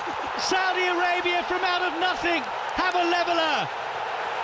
Salah Al-Shehri has struck gold for Saudi Arabia, and the fans are on their feet and cheering. It's a mixture of pleasure and disbelief, I think, amongst those fans. They've drawn level against the mighty Argentina. Salah Al-Shehri struck it across goal, beyond Emi Martinez, and into the bottom corner. It's 1-1. It's a brilliant goal from Al-Shehri. He gets there to be fair, Romero does not move his feet quick enough. He just takes a touch out Shehri, and Romero can't get back at him. But once he gets into that position, it goes through Romero's leg. Martinez can't get it. It's a brilliant finish into the far corner. He doesn't hit it cleanly. It kind of like bounces. But once that bounce does Martinez, it goes into the far corner. Absolute brilliant start. Brilliant for Saudi Arabia. Brilliant for this game. 1-1. Game on, Mark. Well, Tim Vickery was talking about Al Hilal, and he is one of those that plays his club football for Al Hilal, and that is his 9th goal in 19 international matches, and what a time to score. Well, who saw this coming? Saudi Arabia back on terms. I think that's the first shot that they've had on target in the match, and it ends in the Argentina net. Yeah, it is. But we were saying they were struggling to create stuff, but they always look to threat going forward. But he burst past Romero, and Romero couldn't get back at him. And once he got in there, it didn't look like a player who weren't full of confidence. A good finish, and now we'll see what Argentina are made of. I think this game needed that. Because Argentina, I think, were in second gear. Now they'll have to get out into third and fourth gear. There we go. Just seen the stat. First attempt on target. First attempt at goal in the game for Saudi Arabia, and it turns into their leveller, and now Argentina have to do it all over again.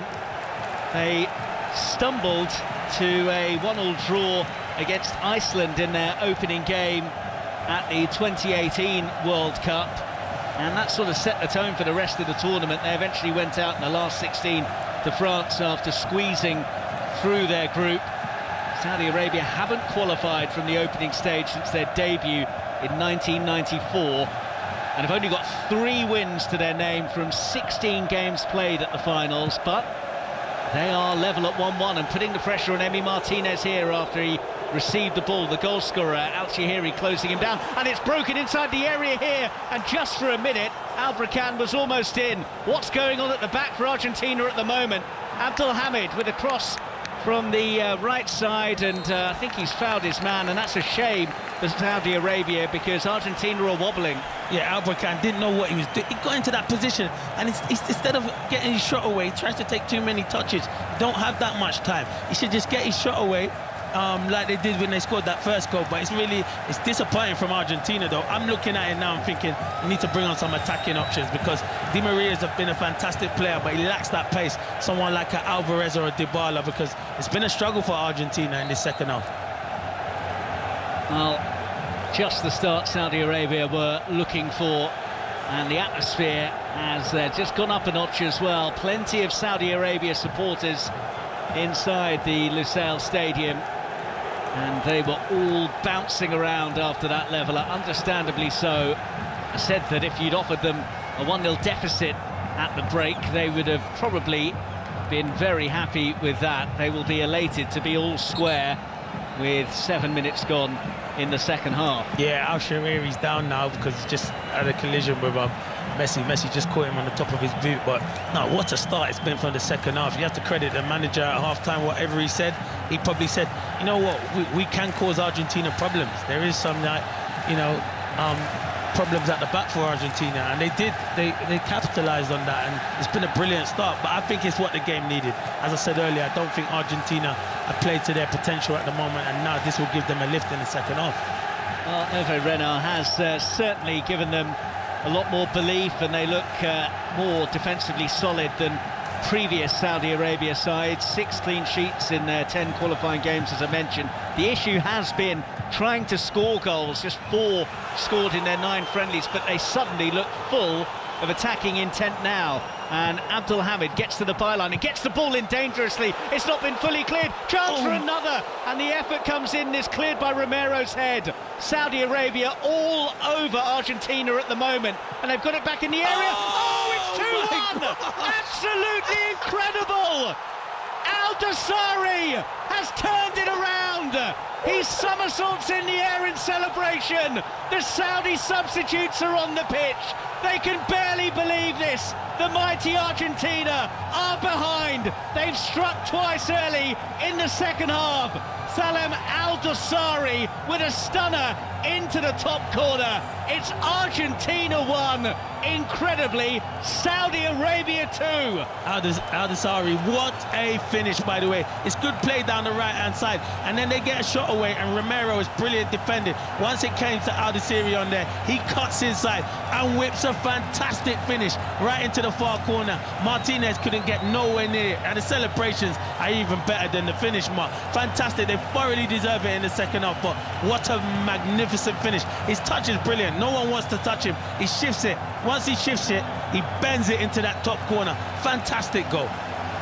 Dare I say, it would be a finish that Lionel Messi would have been proud of, the way that he just bent it in from the edge of the area.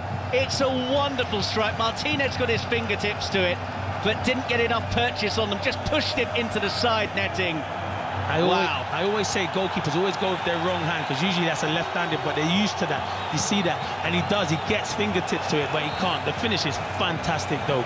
This is definitely game on. Saudi Arabia have been excellent in this second half. Whatever Hervé Renard said at the interval, it has had the desired effect. No change in terms of personnel. They did have to make that switch just at the end of the first half when Al Abid came on.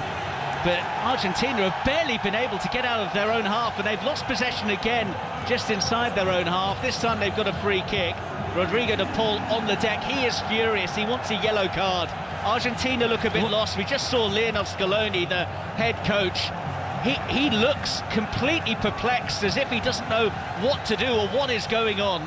Yeah, he's quiet on the touchline. He looks like they've been stung, and they have been. And what did they expect? Did they think Saudi Arabia were just going to come here to try and make up the numbers? No way. They've been on the front foot, and they're looking forward like they want to go and get a third goal. And the crowd are right behind it. Atmosphere is brilliant. One of the other weaknesses that they were talking about, if you were going to nitpick about the Argentina side, was that while Leandro Paredes is very good at distributing the ball, he perhaps doesn't have the mobility to shield that back four, and maybe Saudi Arabia are making some currency out of that. Yeah, I feel they lack pace all along that back line, and that's where they've struggled, going down the flanks, causing problems. And we did say that at the start of the programme. Defensively, I do think Argentina will struggle. Going forward, very good, but you're right, in midfield, Paredes, De Paul, they've not played well. They've not played well, even though Paredes got the penalty. They have not played well in midfield, so Scaloni might be looking to make changes soon. 10 minutes played in the second half at the Lusail Stadium. It's Argentina 1, Saudi Arabia 2, but Lautaro Martinez has worked it inside. Messi, wonderful challenge on him, just as he was about to pull the trigger inside the box. Had to time that right. It was exceptional, it was immaculate, and otherwise it would probably have been 2-2. The tackle's brilliant. A brilliant play from Messi and Martinez. Messi plays it to Martinez. He plays a great reverse ball and just looks like Messi's going to bend it into the far corner. The tackle is unbelievable. Great defending. Game on now. Argentina coming at Saudi Arabia, who have this 2-1 lead against Argentina. Wow, what a final 35 minutes plus a decent amount of injury time we could have here at the Lusail Stadium. Argentina trying to turn the game back in their favour. They led 1-0 at half-time. They now trail by 2-1. And as I say, there's almost an air of disbelief around the arena that Argentina have seen this game turned on its head. We're just seeing a replay of the challenge by Alton Bakhti, and it is exceptional. Messi is annoyed, but not because he thinks it was a foul, because he couldn't get the shot away quickly enough. That tackle is just as good as putting the ball in the back of the net, and the way when he made that tackle, he leapt in the air and was jumping. It's a fantastic tackle, and that's what we say, strikers get the headlines, but brilliant defending, magnificent. Well, as I was saying, Saudi Arabia have been pretty miserly defensively. They have kept a lot of those clean sheets against sides not of the calibre of Argentina, but they know how to lock teams out. The high line is a gamble. It's been working for them so far. The penalty that they conceded came about because they were wrestling from a corner. In terms of the way that they've operated their back four, it's done the job so far. They've had a few scares. They'll probably have a few more before the end of the game, but with 58 minutes played, the game plan is working for them so far. It looks like some maybe substitution coming now, because it's a triple substitution. Well, you wanted to see Julian Alvarez from the start. You're going to get at least half an hour of him here. Martinez is coming on for Romero. Slightly surprising that it's Romero rather than Otamendi that is being taken off, because he's certainly more mobile than Otamendi. He has, but has he not played quite a bit of football before he came out? I think he was injured before the tournament at Tottenham, so yeah, and Alvarez has come on. I'm happy to see him come on, because I feel they're lacking some pace up front. And also Gomez has come off as well. Paredes, Romero's come off. Alvarez, Fernandez and Martinez have come on.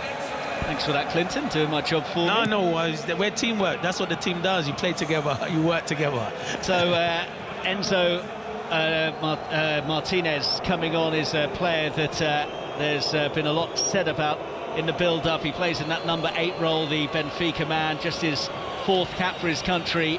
Lionel Scaloni fielding a number of questions about him. He said that he's a player with plenty of ability, and he's got an opportunity to show that now. Martinez in a foot race with the covering defender Alton Bakhti, and the man who made that superb challenge on Messi to deny him a goal-scoring chance has got a free kick here after he was tripped by Lautaro Martinez. Martinez didn't have the pace to get away. He's brilliant defending again, and I feel he's always got good movement, Martinez, but he lacks that yard of pace, and it was a good opportunity there. It was a really good ball, and he was in on goal, but great defending again. Well, are we having the big story of the World Cup so far emerging here?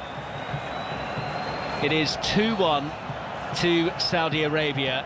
Argentina have had 66% possession, 5 attempts on goal.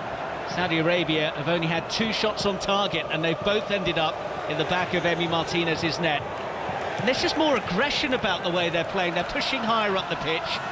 We said actually in the first half, Clinton, they weren't really pressing. They were letting Argentina get to just shy of the halfway line. Different story in this. Yeah, because the manager, Renard, probably said, what have we got to lose? If we go and lose 2 or 3-0, everyone expected that. If we can go on the front foot and cause them problems, which they're doing in this second half, the crowd are getting involved, and that's what happens. You go make that first tackle, you go and press, the crowd gets involved. But the atmosphere, I must say, now it does feel like a proper World Cup, because the atmosphere is fantastic. Yeah, proper game. It has been a rip-roaring start to the second half from Saudi Arabia, and is Argentina's long unbeaten run coming to an end? Who would have thought that it would be Saudi Arabia that might end their run? They're looking to equal Italy's record of 37 consecutive matches unbeaten. I think if you were a betting man, you would have thought it was in the bag, but Saudi Arabia have other ideas, and they're on the attack once again. They're not just sitting on their lead, they're looking to extend it, which is quite incredible to say when you think about the gulf in the quality of players. I think that's the best way to handle it though, Mark, because I feel like they sat back in the first half and you were just waiting, it's a matter of time. But since they've come out second half, they carry on going, try and go and get that 3rd goal, and then the game would be over. Shehri, who scored that stunning goal, dispossessed here. Now the ball is fed through the centre, looking for Julian Alvarez, but he's buffeted off it. Good strength, and Julian Alvarez puts the pressure on, which sees Saudi Arabia put the ball out, and Hervé Renard in that trademark crisp white shirt of his goes across and remonstrates, and Lionel Scaloni, the Argentina head coach, strokes his chin. Wow, the headlines that'll come his way if Argentina end up losing this game. They'll be under massive pressure if they lose this game. And Mexico and Poland also in this section as well. Good looking ball in towards the 6-yard box. Martinez going for it, couldn't get a touch on it. Great ball from Di Maria outside of the boot. Martinez couldn't get there, and Alvarez couldn't, but it's gone for a corner. It's a good game of football now, Mark. Excellent stuff. Just over an hour played. Argentina 1, Saudi Arabia 2. Corner for Argentina, which Messi is over. Left-footed outswinger from the left-hand side from Lionel Messi. Well defended once again. Ball is worked back to the left though. Messi collects it, takes a touch before playing infield. Rodrigo de Paul thought about having a shot, floats it in instead. Otamendi across, was he caught there? Great save by the keeper anyway. Argentina appealing for a penalty after a challenge on Otamendi. but I tell you what, Mohamed Alouaïs got down ever so well to make a stop at his far post. Yeah, he did, but Martinez, it's the sub Martinez. He doesn't connect. He should be really scoring. It hits Tagliafico, and it's a good save, but he's the one who should be scoring. It's a brilliant save, but Otamendi's down. I don't know if VAR will check it. He was caught late, but I'm not sure if VAR will check it. Well, the Saudi Arabia players are just showing what they think happened. Oh, I think they could be in trouble here.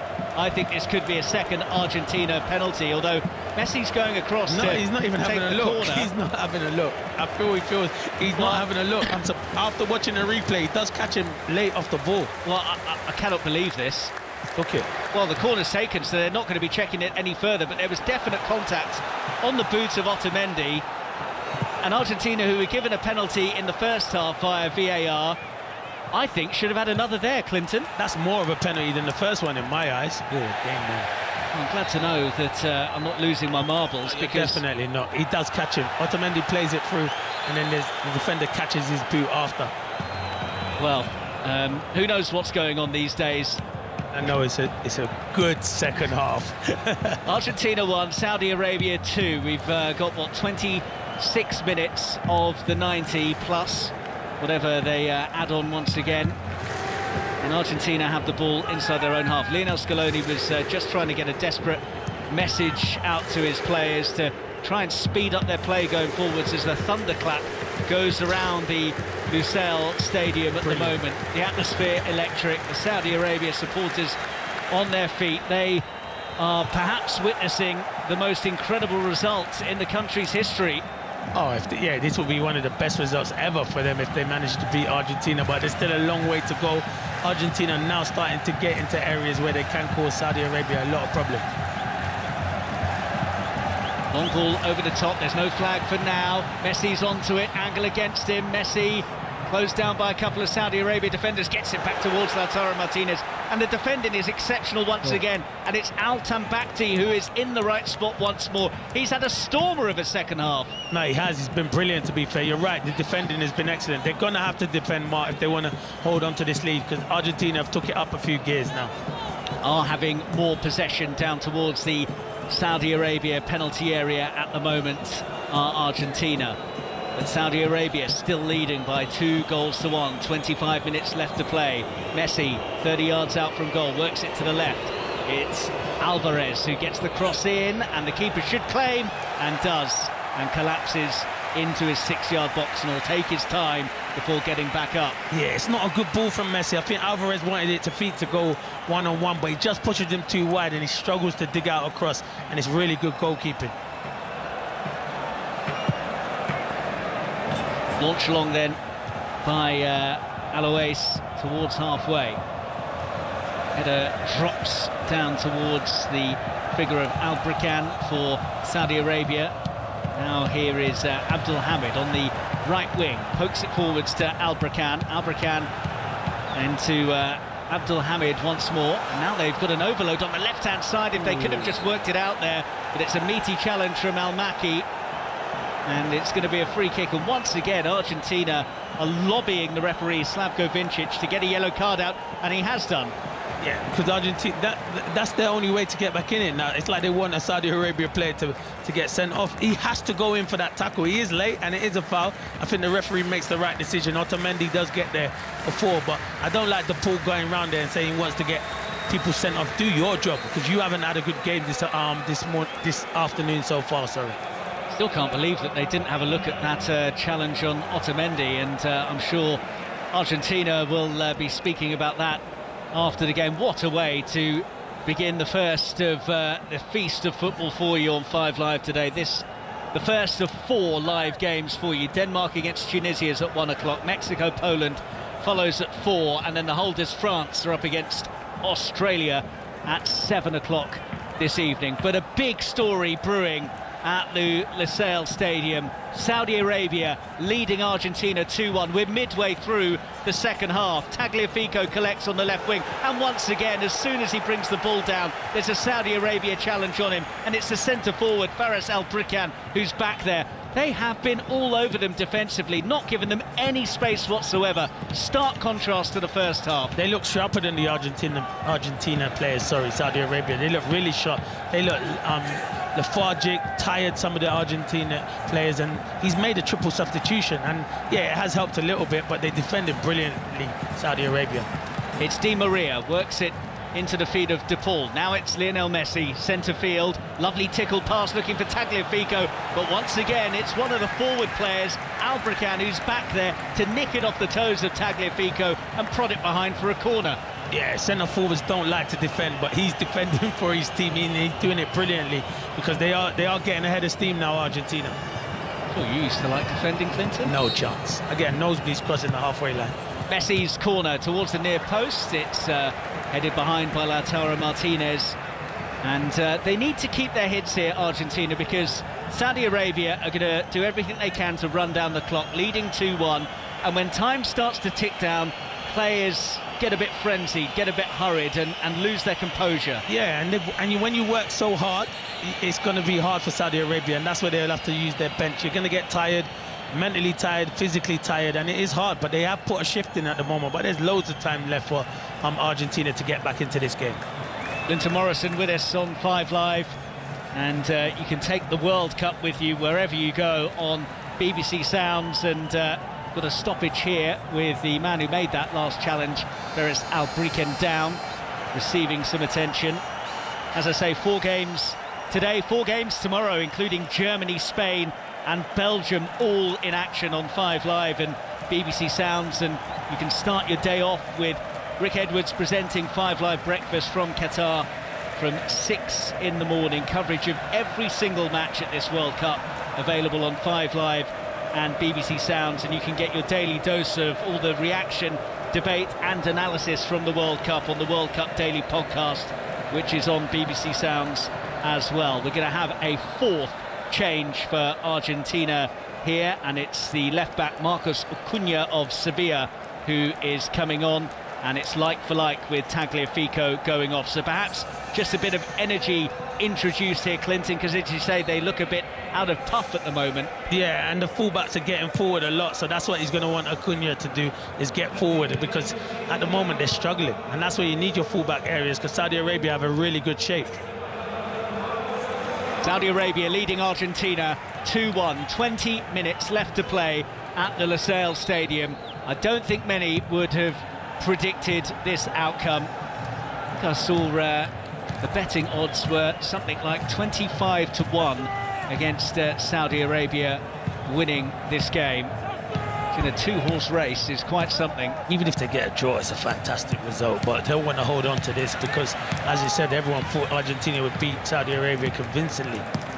Lionel Scaloni is at risk of seeing Argentina's long unbeaten run come to an end at the hands of Saudi Arabia, who have won just 3 of their previous 16 matches that they've played at World Cups. They've only reached the knockout stage once, that was in 1994. But what a way to begin this tournament it would be for them and their fans, who have of course travelled in numbers across to Qatar. And Argentina looking to try and get themselves back into this. Less than 20 minutes to play now. De Paul brings it over halfway.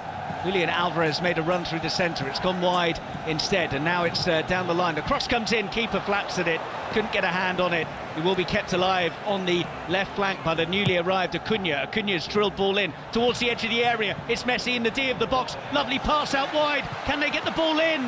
Save is made by Alois down smartly, and he's probably going to have to make a few more stops like that if Saudi Arabia are going to earn this famous win. Yeah, it's great play from Messi. He gets out of his feet and he plays it around the corner to Di Maria. And Di Maria's first touch weren't brilliant, but the second touch was a good strike, but a comfortable save. Argentina coming again on the far side. Di Maria into the area. Lovely pass across, nearly came to Messi by the penalty spot. Messi tries to pick up the pieces. by the corner of the area. He's outmanoeuvred though. Cano has it, and Saudi Arabia looking to clear their lines, and then a miss kick at the back from Abdelhamid. It goes out for a throw to Argentina. Alvarez waits for Acuna to come forwards to take the throw for Argentina. Acuna waits for an option. You know what you have, Martin, training? You have drills where it's attack against defence. This is what I feel like it's going to be like for the last 20 minutes. Argentina trailing 2-1 to Saudi Arabia. A massive story brewing at the moment. One of the pre-tournament favourites are on course to be defeated by one of the minnows at the tournament, really. You'd have to describe Saudi Arabia. Ball is worked all the way back towards Emi Martinez in the Argentina goal, and it was a lofted ball back to him by Martinez, which eventually is now collected just outside the area, and forwards come Argentina towards halfway. Worked into the feet of De Paul. De Paul has Lautaro Martinez waiting to make that run, and could he be through here? Out comes the keeper, sliding out of his area, did really well, but he's out of his box now, and as the long-range hit came in from Di Maria to try and catch him out while he was stranded, he didn't get anywhere near the kind of touch he wanted on it, and now Saudi Arabia have themselves a free kick. That line is so high, but they're all in sync together, and you know what? When eventually Martinez does make it, that's where you need your goalkeeper, and the goalie was brilliant. He came out quick and cleared it, and yeah, the line's good, they're all in sync with it, but you are going to get in sometimes, and that's where you need your goalie to come to your aid, and that's what he's just done there. You're going to see a yellow card for time wasting here, which no real surprise given that there's just over a quarter of an hour left to play, and Saudi Arabia are edging towards a monumental success. The yellow card awarded to Ali Al-Balehi, and he can't really have many complaints about that. He was saying that he was just putting the ball into a different spot to where it should have been taken from, and the referee was having none of it. Argentina with the ball, but down towards their own goal at the moment. 15 minutes of normal time left to play. Argentina trailing Saudi Arabia 2-1. It is an incredible way to kick off our coverage of the 4 games from the World Cup today. Di Maria arcing ball in with the outside of his boot towards the edge of the 6-yard box. But once again, while it was wonderful approach work from Argentina, when it got into a dangerous area, there was a Saudi Arabia player who'd anticipated it well. Abdelhamid was there, and he knocks it out of play. Yeah, it's good play from Messi and Di Maria, but need more players in the box, Argentina. Less than a quarter of an hour to play. In comes the corner, the header over the top harmlessly, and again Saudi Arabia will take their time. This time it was Enzo Fernandez who nodded it over the top.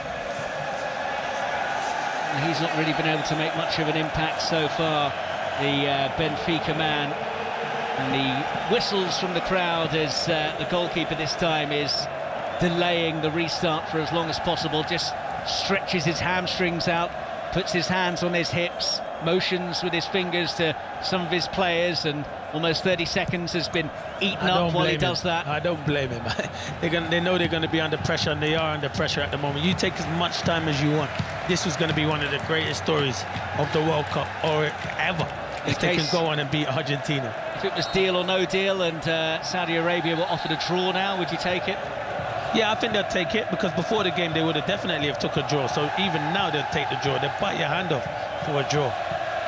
Hervé Renard, their head coach, looks a picture of calm at the moment in amongst the cacophony of noise, and the green shirts and the green flags of the Saudi Arabia supporters are being waved in a frenzied manner at the moment. They've got the ball down towards the byline. They're desperately trying to win a corner, but it's taken off the toes of Al Abdid, and then there's a foul which has given Argentina the free kick in their left back area, committed by Saud Abdelhamid, who is the right back, and he's right up there at the edge of the Argentina penalty area. Considering they're trying to protect this 2-1 lead against Argentina, I'm not sure that you'd want to see your right back that high up the pitch. No, but he's been there the whole game, and I feel like the best kind of thing to defend is to go and attack, and that's what they're doing at the moment. They're going on the front foot and they're trying to attack, but Argentina are getting frustrated.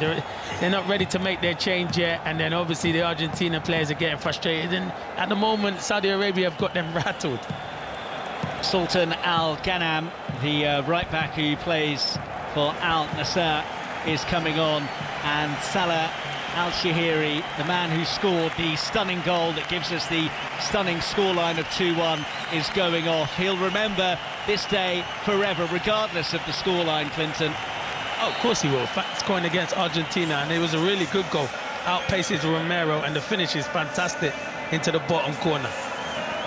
And there's confusion on the bench at the moment as one player goes off, and he's confused about something. Argentina are coming forwards. Meanwhile, it's Di Maria by the edge of the area, just ran into traffic, picked up by Messi, clip ball over the top. He was cleaned out there as well. Yep. I think they're going to get a free kick for the challenge on him. They are going to He played it over the top. It was a poor pass by him. There was no white and blue shirt anywhere near it, but he was absolutely clattered, and that means free kick Argentina, about 5 yards outside the Saudi Arabia penalty area. Oh, there's not really much he can do, kind of. He's just standing there, and then he comes out, and yeah, I can understand why it was given, but Messi was really clever. I think they wanted a offside first of all. They said Di Maria, and I think if anything had led to it, it would have been an offside, but it won't now because the free kick's been given. So, can Messi produce the magic? Argentina in desperate need of it, trailing Saudi Arabia by 2-1. When you think about that, there is a talented and technically gifted Mexico in this group, and a Polish side led by Robert Lewandowski. It's not just the ignominy of defeat to Saudi Arabia, who they'd have been well fancied to have beaten comfortably. It's the threat it poses to qualifying from this group. Yeah, definitely. But where there's Messi, there's hope. Well, 100%. It wouldn't surprise you, would he, if he puts it in the top corner? Takes a deep breath, puffs his cheeks. It's, what, 25, 30 yards out from goal, slightly right of centre. Messi, hands on hips, short run up, icy stare at the ball. Now he looks up, works out his angles. There's a very small Argentinian wall just in front of the Saudi Arabian one, trying to infiltrate and block off the goalkeeper's line of vision. Alois has had a pretty smart game between the sticks for Saudi Arabia so far. Will he be tested here? It's Messi who is surely going to strike it. Lionel Messi steps up over the wall and over the bar as well. Yeah, poor free kick, to be fair, by his standards, but he can't always deliver. There's got to be other players stepping up to the mark, but you expected him at least to hit the target. Who would have thought this? We're into the final 10 minutes, and it's Argentina 1, Saudi Arabia 2. 2 goals early in the second half, turning things around for Saudi Arabia. Al-Shehri, and then a stunner from Dawsari, and a big breath taken by Mohamed Alois, the Saudi Arabia goalkeeper. Long run up from him as he clears this goal kick high upfield. I want to keep it down at this end as much as possible. Their flick on will be guided back to Emi Martinez. Martinez sends the long booming clearance upfield. I feel like the World Cup is really coming to life now with this game. Lautaro Martinez caught on his heels. The ball's knocked forwards towards the centre circle.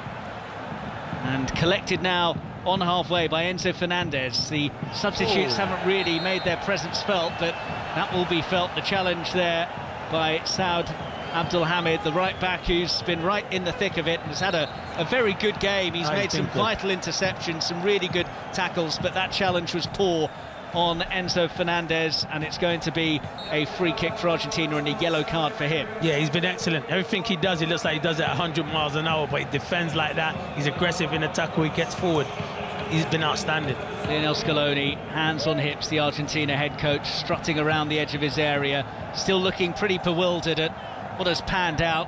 Argentina dominant in the first half, ahead 1-0, had a few goals chalked off by offside, a couple of very marginal ones. It looked as though it would surely just be a matter of time before they did extend their advantage. They didn't. Saudi Arabia scored twice, and they still lead 2-1, the Saudis. On the left flank at the moment now for Argentina with Acuna. Acuna gets to the byline, useful ball in, I thought, and then the goalkeeper, unopposed, pats it down. If there'd been anyone in an Argentina shirt near him, it would have been a tap-in. As it turned out, he was able to gather. Not enough bodies in the box. You need a goal. Not enough bodies. Martinez and Alvarez is coming in too late. Di Maria should be coming in on the other flank. You need a goal. At the moment, I can't see where it's coming from with Argentina. 2 attempts on target for Saudi Arabia. Both have ended up in the net. 2-1 they lead, 8 minutes left to play, and there's an offside against Julian Alvarez. Saudi Arabia free kick. This will eat some more time out of the game. Mark, they've got one more sub, haven't they? So they've got one more sub. Unless the Barlow's injured or Carrera at Inter Milan, I'm so surprised he hasn't brought one of them 2 on, because you need to go sacrifice another midfielder and try and get that equaliser, because this result will not go down well in Argentina. Here is Rodrigo de Paul, works it out to the right side. Di Maria drags it forwards and now waits for the cavalry to arrive, but so do all the Saudi Arabia players, and there's a number of green shirts between him and the goal. He gets it back from de Paul. He's got the overlapping run as well, but instead he goes backwards of square, and it's switched to this left-hand side, and Acuna, who takes it down with his chest. Looked like he may have used an arm. Referee didn't think so. Enzo Fernandez plays it infield, centre field at the moment. Clipped to the edge of the area now, controlled by Di Maria. Long arcing ball in, Messi! Header from 6 yards out, and there was no real power on it. It was on target, but it was such an easy save. He got up really well, but he caught it with the top of his head rather than his forehead, and it just looped forwards, and it was an easy save. Yeah, he couldn't generate the power. There wasn't enough whipped on it from Di Maria. It was a good ball, but he couldn't generate enough power and couldn't let the net muscles get it into the far corner. But there's a good opportunity for Messi. Acuna's throw down the line. Argentina are a bit desperate now. 6 minutes of normal time left to play. We'll have a lot of injury time, because generally that's been the rule in all of the World Cup games so far. But there's still time for Argentina.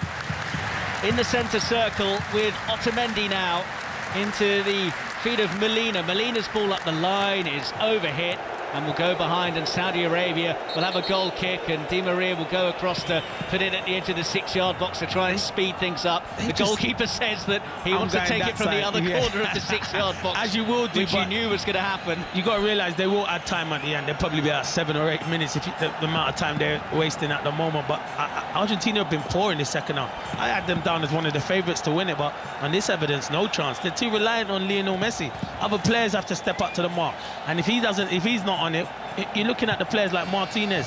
Hasn't really done anything up front, but might get still a big opportunity. Well, Tim Vickery was talking about the big miss of Lo Celso. Meanwhile, Saudi Arabia looking perhaps for a third goal here, which would really be incredible. Al-Shirani on the left wing.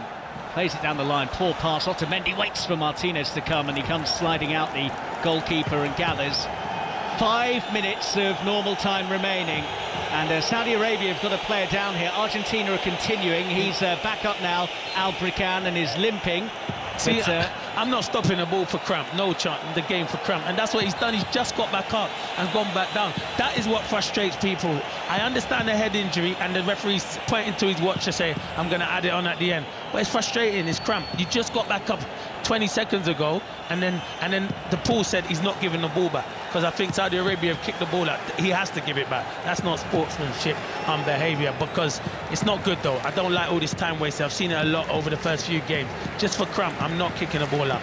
The referee did signal that there will be time added on for this, and while we have a break in play while the treatment is being administered, let's get the team news from our second commentary of 4 today. Denmark against Tunisia, and at the Education City Stadium, it's Vicky Sparks. The news that everyone has been waiting to hear, the news that we're all delighted to hear. Christian Eriksen starts at a major tournament for Denmark once again as they prepare to take on Tunisia.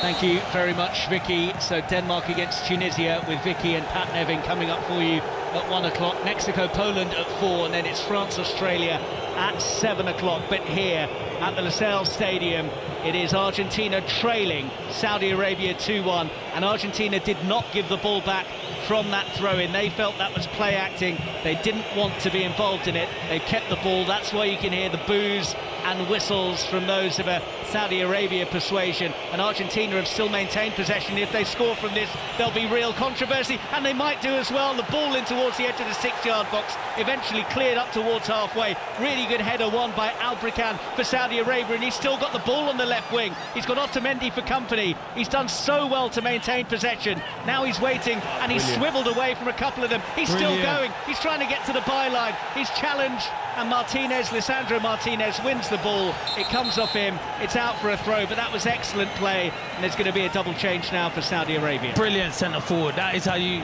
run down the clock and bide your time. He flicked the ball on and still beat Otamendi to the ball and got there, held it up, and then Martinez had to come and do defending. It's brilliant play. Well, the substitute is being substituted here. Nawaf Al-Abdid, the number 18 for Saudi Arabia, who came on just before the break, is going to be withdrawn. We're going to see the centre half, Abdullah Al-Amri, come on. And no surprise that it's a more defensively minded switch here with Al-Brakan, who did really well just holding the ball up there, departing, and another defender coming on in Haitham Asiri. I'm actually starting to believe they can actually do it now. The time's running down. I know there'll be a lot of stoppage time, but wow, because Argentina are not really creating any big opportunities. So we have 90 seconds of the 90 minutes left to play. Saudi Arabia incredibly leading Argentina by 2-1. One of the pre-tournament favourites, certainly massive favourites to win this game. Need a goal as we edge towards stoppage time. Messi's been dispossessed. There's no foul on him. The ball has been collected, though, on halfway and floated forwards, but another challenge comes in. The foul's starting to tot up now. It's Di Maria who's gone over on the right flank. Free kick for Argentina. They're in a hurry. Rodrigo de Paul takes it quickly. Di Maria jinks and weaves and gets towards the edge of the area, and he's knocked over about 5 yards outside the box. It's another free kick for Argentina. Yeah, they've been like this the whole game, Saudi Arabia. They've made some big tackles, they made some important tackles, and they're giving away a lot of free kicks, but they've been defending them ever so well. And you're going to get tired minds, tired legs, but they've been a credit to themselves and to their manager, this afternoon so far. Hervé Renard, what a job he's generally been doing, and what a result this would be for him and for Saudi Arabia. We are in to the last minute of normal time. There will be a lot of injury time added on, but Lionel Messi is over this free kick. Last one he took was a real waste, just sent it over the bar. This is more of a crossing position, and it's not him who takes it. It's floated in, they're queuing up in there. It's cleared away, and they will rebuild Argentina. Enzo Fernandez on the left flank tries to get the ball in, fired low in towards goal and whipped across and wide from Julian Alvarez, but it got a touch. It'll be a corner. We're into additional time. How much of it will there be? We're waiting to find out. Yeah, we're waiting for the board to come up so we know how many minutes, but it's good defending that. Alvarez was really sharp. Acuna with this corner, outswinger towards the penalty spot region. 8 minutes, Mark, 8 minutes. Oh, I thought there might be more than that. And Argentina have already seen almost a minute of that 8 disappear, trailing to Saudi Arabia. Whipped in well, and the goalkeeper's come a long way and has dropped it. No foul, hook goalwards, it's off the line. And now the flag goes up for offside. Wow. Yes, it does. He's going to book the goalkeeper as well. Because the goalkeeper says it, the referee didn't give the foul initially. I think the linesman's give the foul. It's either a foul or he's give it for offside. But I don't know why the goalie's getting involved, because the decision's already been given. But time is running out for Argentina. What a story this will be in the World Cup. Well, there was no foul on him. That's what he was frustrated about. It was a ball clipped in really well by Rodrigo de Paul, and there was an offside in there. So it wouldn't have counted anyway, but I'll tell you what, the goal line clearance was absolutely magnificent from Abdullah Al-Amri, who's only just come on the pitch as well. He was alert there to get back and make that clearance. Brilliant. What a story this is building up to. Well, it is the story of the World Cup so far. I know that we're only a couple of days into it, but what a headline grabber this is going to be. Argentina, that lengthy unbeaten run is set to come to an end against Saudi Arabia. Not many would have thought that they would be the team that eventually defeated Lionel Scaloni's side. Pumped long forwards by Mohamed Alouais, And Saudi Arabia have collected it in centre field, and they might have an overload here. It's Abdelhamid who's got to the byline, and he's won a corner. Just what the doctor ordered for Saudi Arabia. Silly defending from Akuna. It's obviously just let him cross it, because you've got no one in there, because now he goes and wins a corner. So listen, I know initially he'll probably think he has to get back in, but the time is running out. But you know, they've missed Lo Celso. Argentina have a brilliant front three. Their midfield is very weak. They have players in there who are neat and tidy. They don't have that creative spark that can unlock it and give it to Messi to go and do his stuff. So that's where they struggle. Corner kick then for Saudi Arabia, leading Argentina by 2-1. Dawsari is over the corner kick. They've knocked it short, of course they have. They haven't kept it down by the corner flag at the moment. Dawsari with some neat footwork, and they've caught themselves offside there because they were knocking it between the two of them. And Argentina have got play underway quickly with the free kick. 4 minutes of injury time left to play. Messi collects the ball on halfway, tries to jink and weave. We've seen some flashes from him, but not the trademark dribbles where he's beaten a collection of players. He's had 1 or 2 defence-splitting passes that have led to goals that have been chalked off for offside, but it's not been the Messi that perhaps we were hoping to see. For me, it doesn't look 100% fit, but he still had an impact of where he's got on the ball and tried to make things happen. But yeah, he needs to be doing that further up the pitch. He's dropping so deep now to create stuff because they can't get him the ball. Here is Rodrigo de Paul, deep inside his own half, swings it to the far side, looked offside to me, the flag didn't go up, it's going to be a throw to Argentina. Across to take it is Molina. Molina hurls it back towards halfway. Now it's Rodrigo de Paul, square pass from him to Enzo Fernandez. It's just outside the centre circle, long ball forwards, the keeper's come a long way, and there's no foul, and the keeper's out of his ground. It's Messi edge of the area, the keeper's still not quite got back. Messi's lost his way. Saudi Arabia have the ball back. They've got away with one there because they were waiting for a free kick to come that didn't, and if that had been knocked on target, Saudi Arabia may have been struggling. There's a head injury now at the moment, and they want the trainer to come out and tend to him. The referee, Slavko Vincic, is being pulled one way and then the other. Argentina players saying it's play acting, and they just want to run down the clock. Let me tell you something, that's not play acting. The goalkeeper's caught him in his knee, right on his jaw, and then his head's hit the ground. The referee should have stopped that immediately. Should not have let play continue, because that is a bad injury. The goalkeeper's come out, and that's why he's been ushering him. He's kneed him right in his jaw, and then his head's hit the ground. It's sickening. That is, you took the words out of my mouth, a sickening collision there. If you saw the Iran against England game yesterday and the collision between the goalkeeper and one of his defenders, it's sort of like that, but actually an even worse collision, I think, in terms of the momentum of the knee in the face there. And there is absolutely no way that this player should be continuing in the game. No chance. I saw that yesterday. Say that, but yesterday he did continue for a bit. that was embarrassing yesterday. The medical team have to have a look at themselves. You're taking even if a player told you he's all right, you could tell by looking at him his nose was broken, his eyes were all over the place. Should never be continue. And that is one thing I don't like when players are saying they're all right. Make the decision. You're the medical team. Your health is more important than playing a game of football.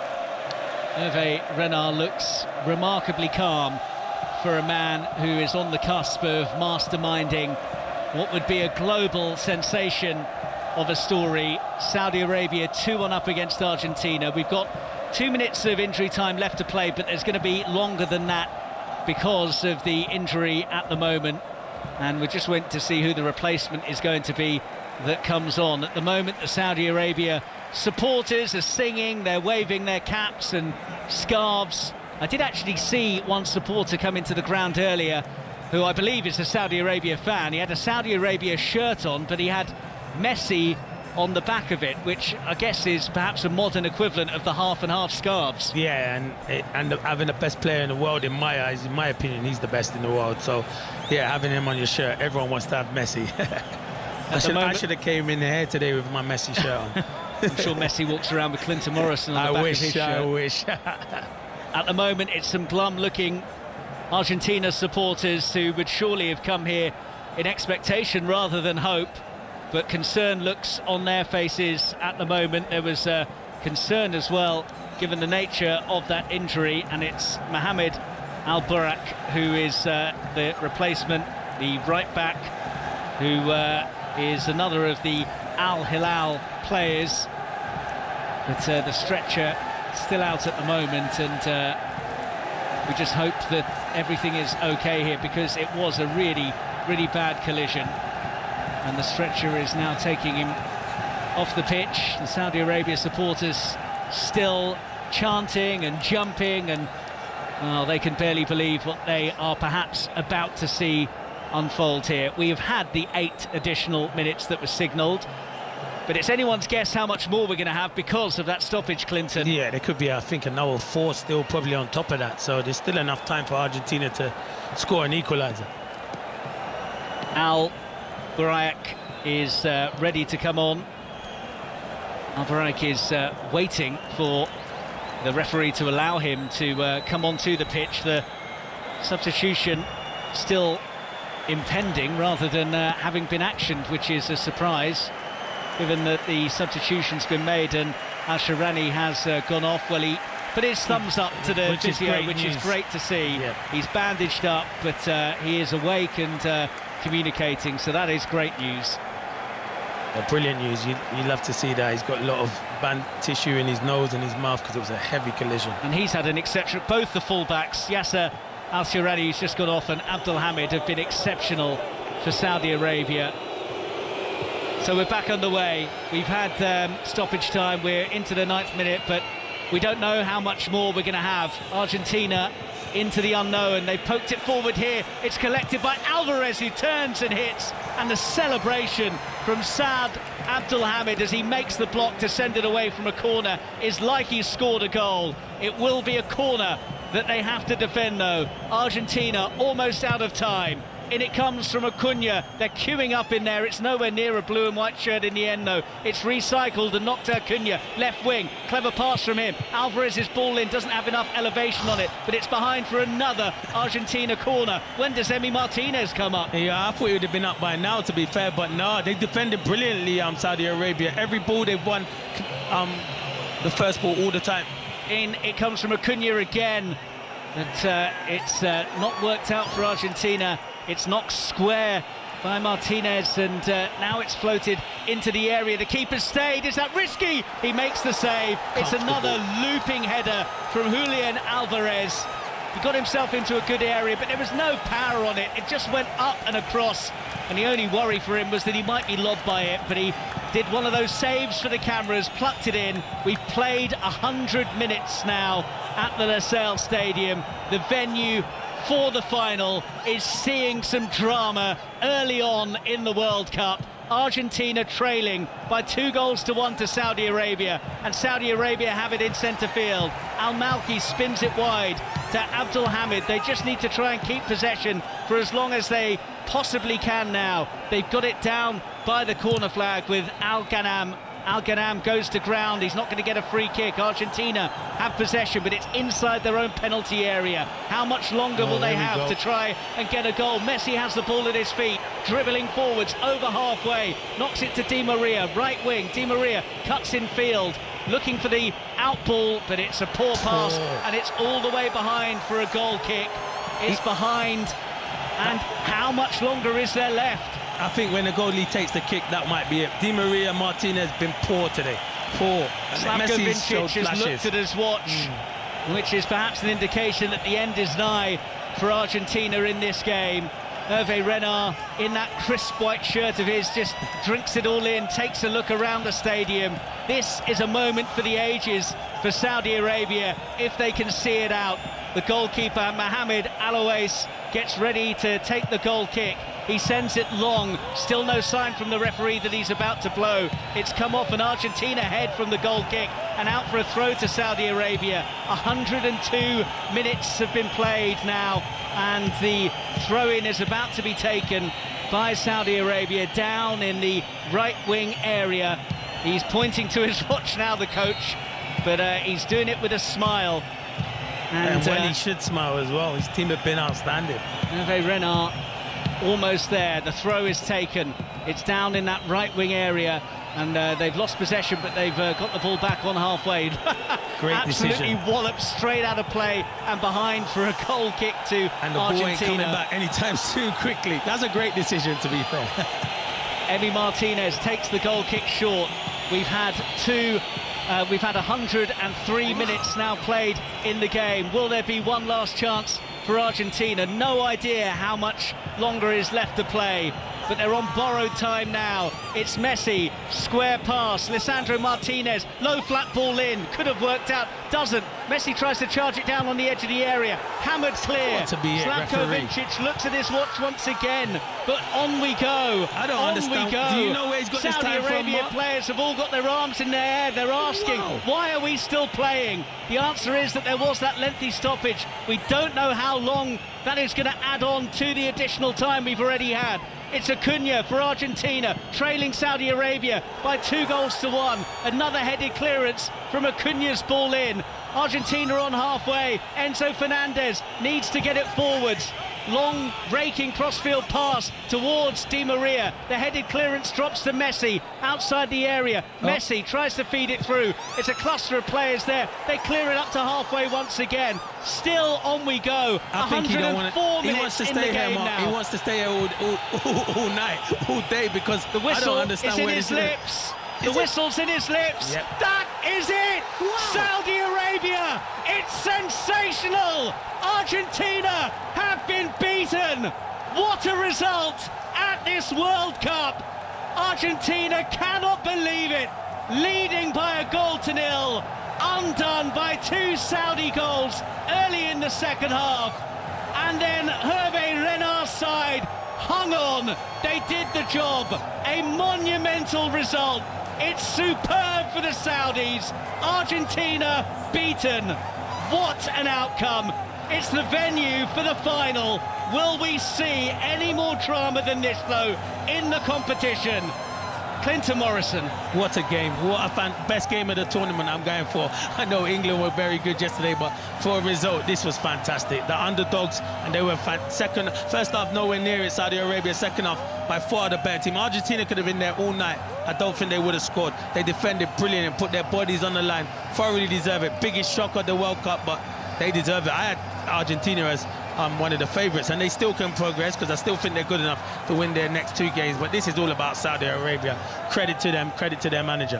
Argentina, 36 games unbeaten. They were set to equal Italy's record in terms of international men's action, but they've been beaten by Saudi Arabia, who'd only won 3 of their 16 matches at World Cup finals before today. It is a monumental result. It's sensational. It's Saudi Arabia who have beaten Argentina by 2-1, Mark. Now, I bet this morning when you woke up, you weren't thinking, I know what I'll do. I'll listen to Argentina against Saudi Arabia on the radio. But once you heard that a shock may be happening, you tuned in and you are with us now. And that is why you need to take us wherever you go during this World Cup on BBC Sounds, because you never know where the shock will be, where the stories will come from.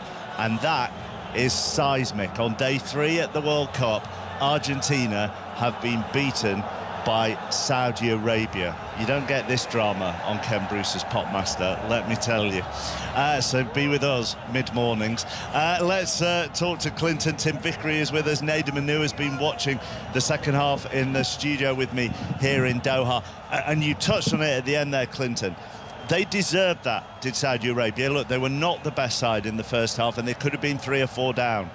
But Argentina really didn't cause them trouble in that second 45. Argentina were poor in the second half.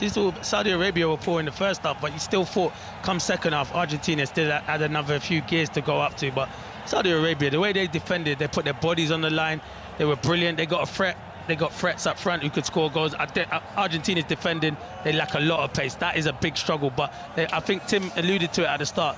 Lo Celso, they missed that connection from the midfield to Lionel Messi. They didn't have a creative spark. I thought Di Maria was poor, Martinez was poor, and they could have been there all night. I don't think they would have scored. So yeah, it's a struggle for Argentina. I still believe they'll get out of the group, but it's all about Saudi Arabia. I thought second half they were outstanding, and Renard, the manager, whatever he said at halftime, credit to him, he's done a brilliant job. They kept 6 clean sheets in their last 10 qualifying games for this tournament, did Saudi Arabia. It's only their 4th win in 17 World Cup matches, Nadem. As I say, you were meant to be here to talk about Denmark-Tunisia and the build-up to that, so you've only seen the second half. But actually, if you'd only seen the second half, you wouldn't be surprised at the scoreline. No, I think that's exactly right. I think you saw an Argentina side that were pushing. But the fact is, for Saudi Arabia, they were comfortable in terms of the way they were defending. And I think this is the sort of reminder that we have sometimes when we think football's predictable. We have moments like this, which just remind us, like, this is why we love the game. I think for Saudi Arabia, they had 3 shots in the whole game, but they've scored 2 and they've beaten Argentina. So the fact is, as long as you are committed, you stay in the game and you take the opportunities that you have, you know, anything is possible. Like, so this could have been the game where we said, oh, you know, Argentina walk all over them. They're on the procession on the way to the semis where they'll meet Brazil and so on and so forth. But the reality is, they earned the right to be here, and they definitely showed that today with one of the biggest shocks in the tournament's history. See the effort they put in. They covered 10 kilometres more in total as a team compared to Argentina. They only had 2 shots on target, though, and they're the 2 goals, but that's all that matters, Clinton. And the winner was a goal good enough to grace any game in this tournament. Oh, the winner was brilliant. It was good play down the right-hand side, and then once he picks it up on the left-hand side, no one wants to make a tackle. That's what I'm thinking. And I know it's difficult when you're in the box. Nathan will tell you, the defender don't want to stick his leg out, but no one engaged him. And when he come inside, he bent it into the far corner. It was fantastic. Martinez even got a fingertip to it, but it wasn't strong enough to keep it out. And it's a fantastic goal to win a football match. And they deserved it, because in the second half, as I said, they looked really lively. Whatever was said at halftime, huge credit must go to the manager, Renard, because he changed it around in the second half. They went for it, and it was a fantastic finish. Plenty of cars beeping their horns outside the studio here in Doha as well, which is interesting if you've been listening all the way along, considering the relationship between Qatar and Saudi Arabia as well. But there are plenty of horns tooting after Saudi Arabia's 2-1 win. I would imagine, I know you're in Brazil, Tim, but I would imagine the atmosphere is very different in Argentina. Well, remember, the people had to get up early for this game. 7 o'clock in the morning kickoff. What a cruel thing to do, people, to them, you know, to send them off to breakfast with a defeat like that. But, you know, I was telling you at half-time that I quite like the first half of Saudi Arabia, because, bear with me a little bit here, I've got a friend who writes fiction, and I can never understand, how do you do it? How do you create fiction?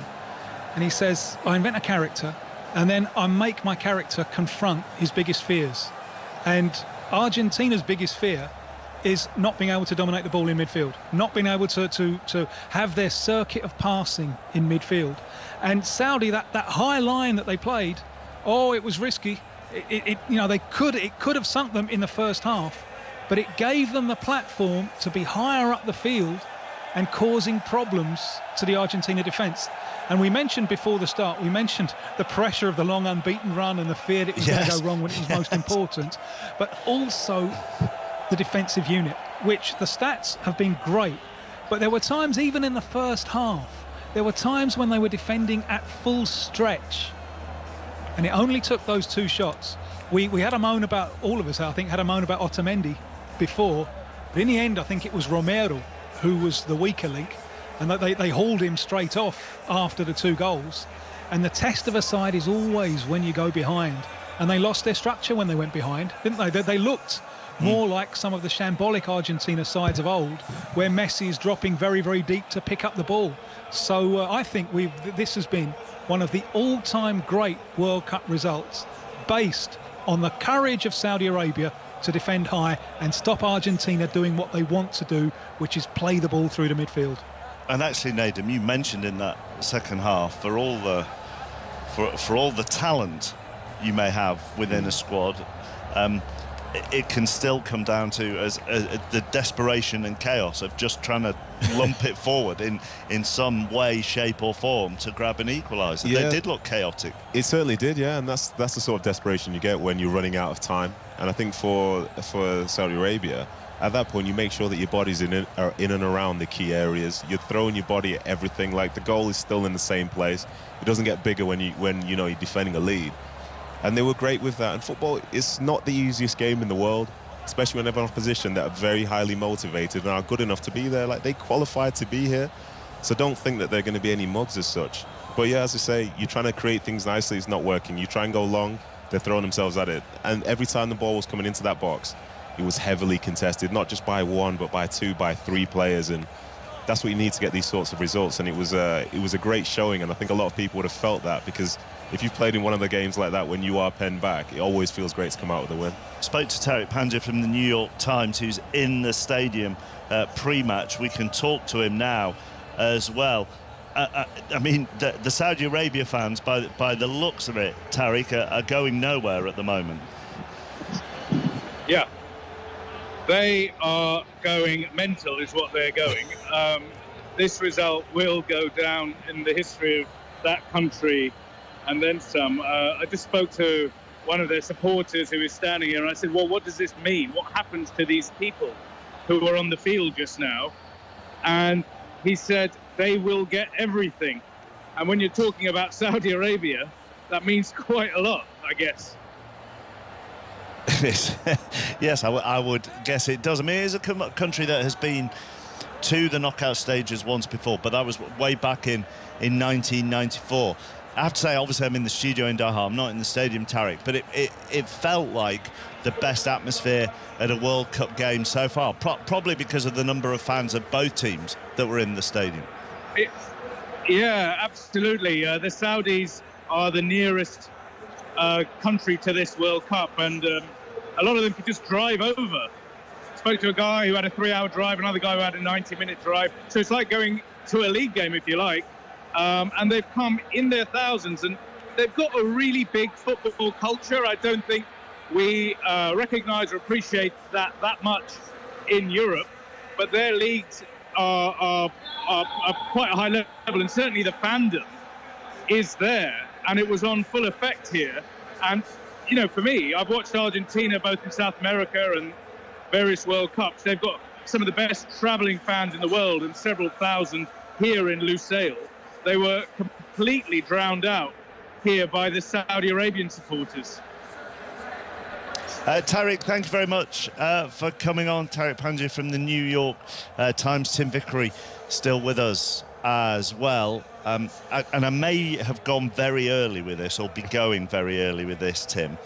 But if you don't win the group and you finish runners-up, it could be a last 16 against the French, which is how, and we talked about this pre-match, which is how Argentina went out of the last World Cup in the last 16.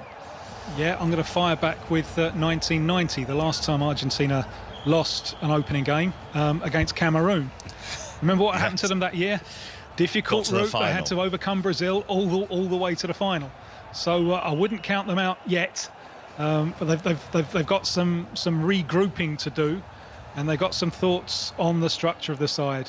And Clinton said it there: the lack of Lo Celso, the lack of fluidity through the midfield. What are they going to do next time? They're going to have to dig deep. Spain won a World Cup after losing their opening game. It can be done. It means every game's a final for them from now on. I mean, it sets this group up beautifully, Clinton, doesn't it? Now, with Mexico and Poland, the other two in it. Yeah, it does. It's going to be difficult. Saudi Arabia will be confident that they can do another surprise victory and even qualify as well. It'll be tough. I know Poland and Mexico, they'll be watching this and thinking, wow, it's going to be a difficult, but I still think Argentina have enough quality to go and beat Poland and Mexico, but it is going to be difficult. If they defend like that, they've got a striker in Lewandowski who can score goals, so Argentina will have to defend a lot better and create more chances, because I thought they were just poor in every position today. Even Messi, who I'm such a big admirer of, he's giving the ball away, and I don't like criticising him because I've got so much admiration for him, but even he was below par today, so it was a poor performance. But this group is wide open at the moment now, chappers.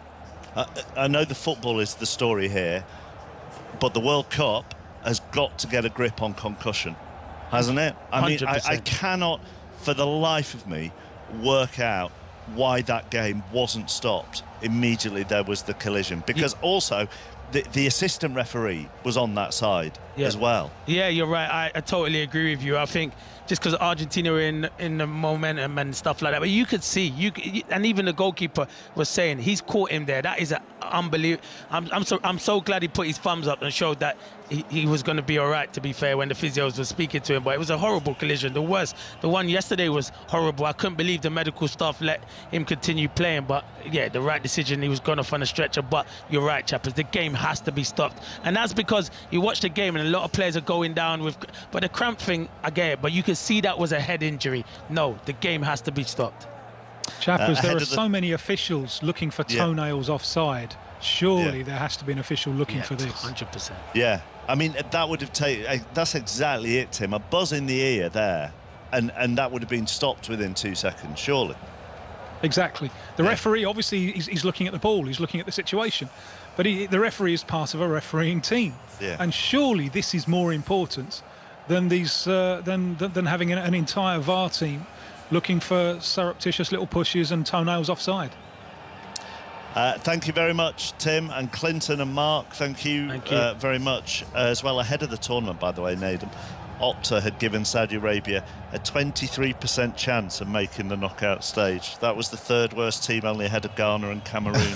So you're saying there's a chance? There was a chance before. There's even more of a chance now. Yeah. Just proves stats don't prove everything. Well, yeah, this is true, just to give you an idea. But then also, I think one thing I would say about this group in itself is that Mexico aren't coming in a good moment. From listening to the people near where I am, who are part of the Mexican group, I think they're the team who maybe people wouldn't be surprised if they finish bottom. So Argentina do still have a chance, and so does Saudi Arabia. Now they've got 3 points on the board. Absolutely. Statman Dave, by the way, part of our coverage every single day on the World Cup Daily, if you do enjoy your stats. This, by the way, is how Argentina, Saudi Arabia sounded in Arabic.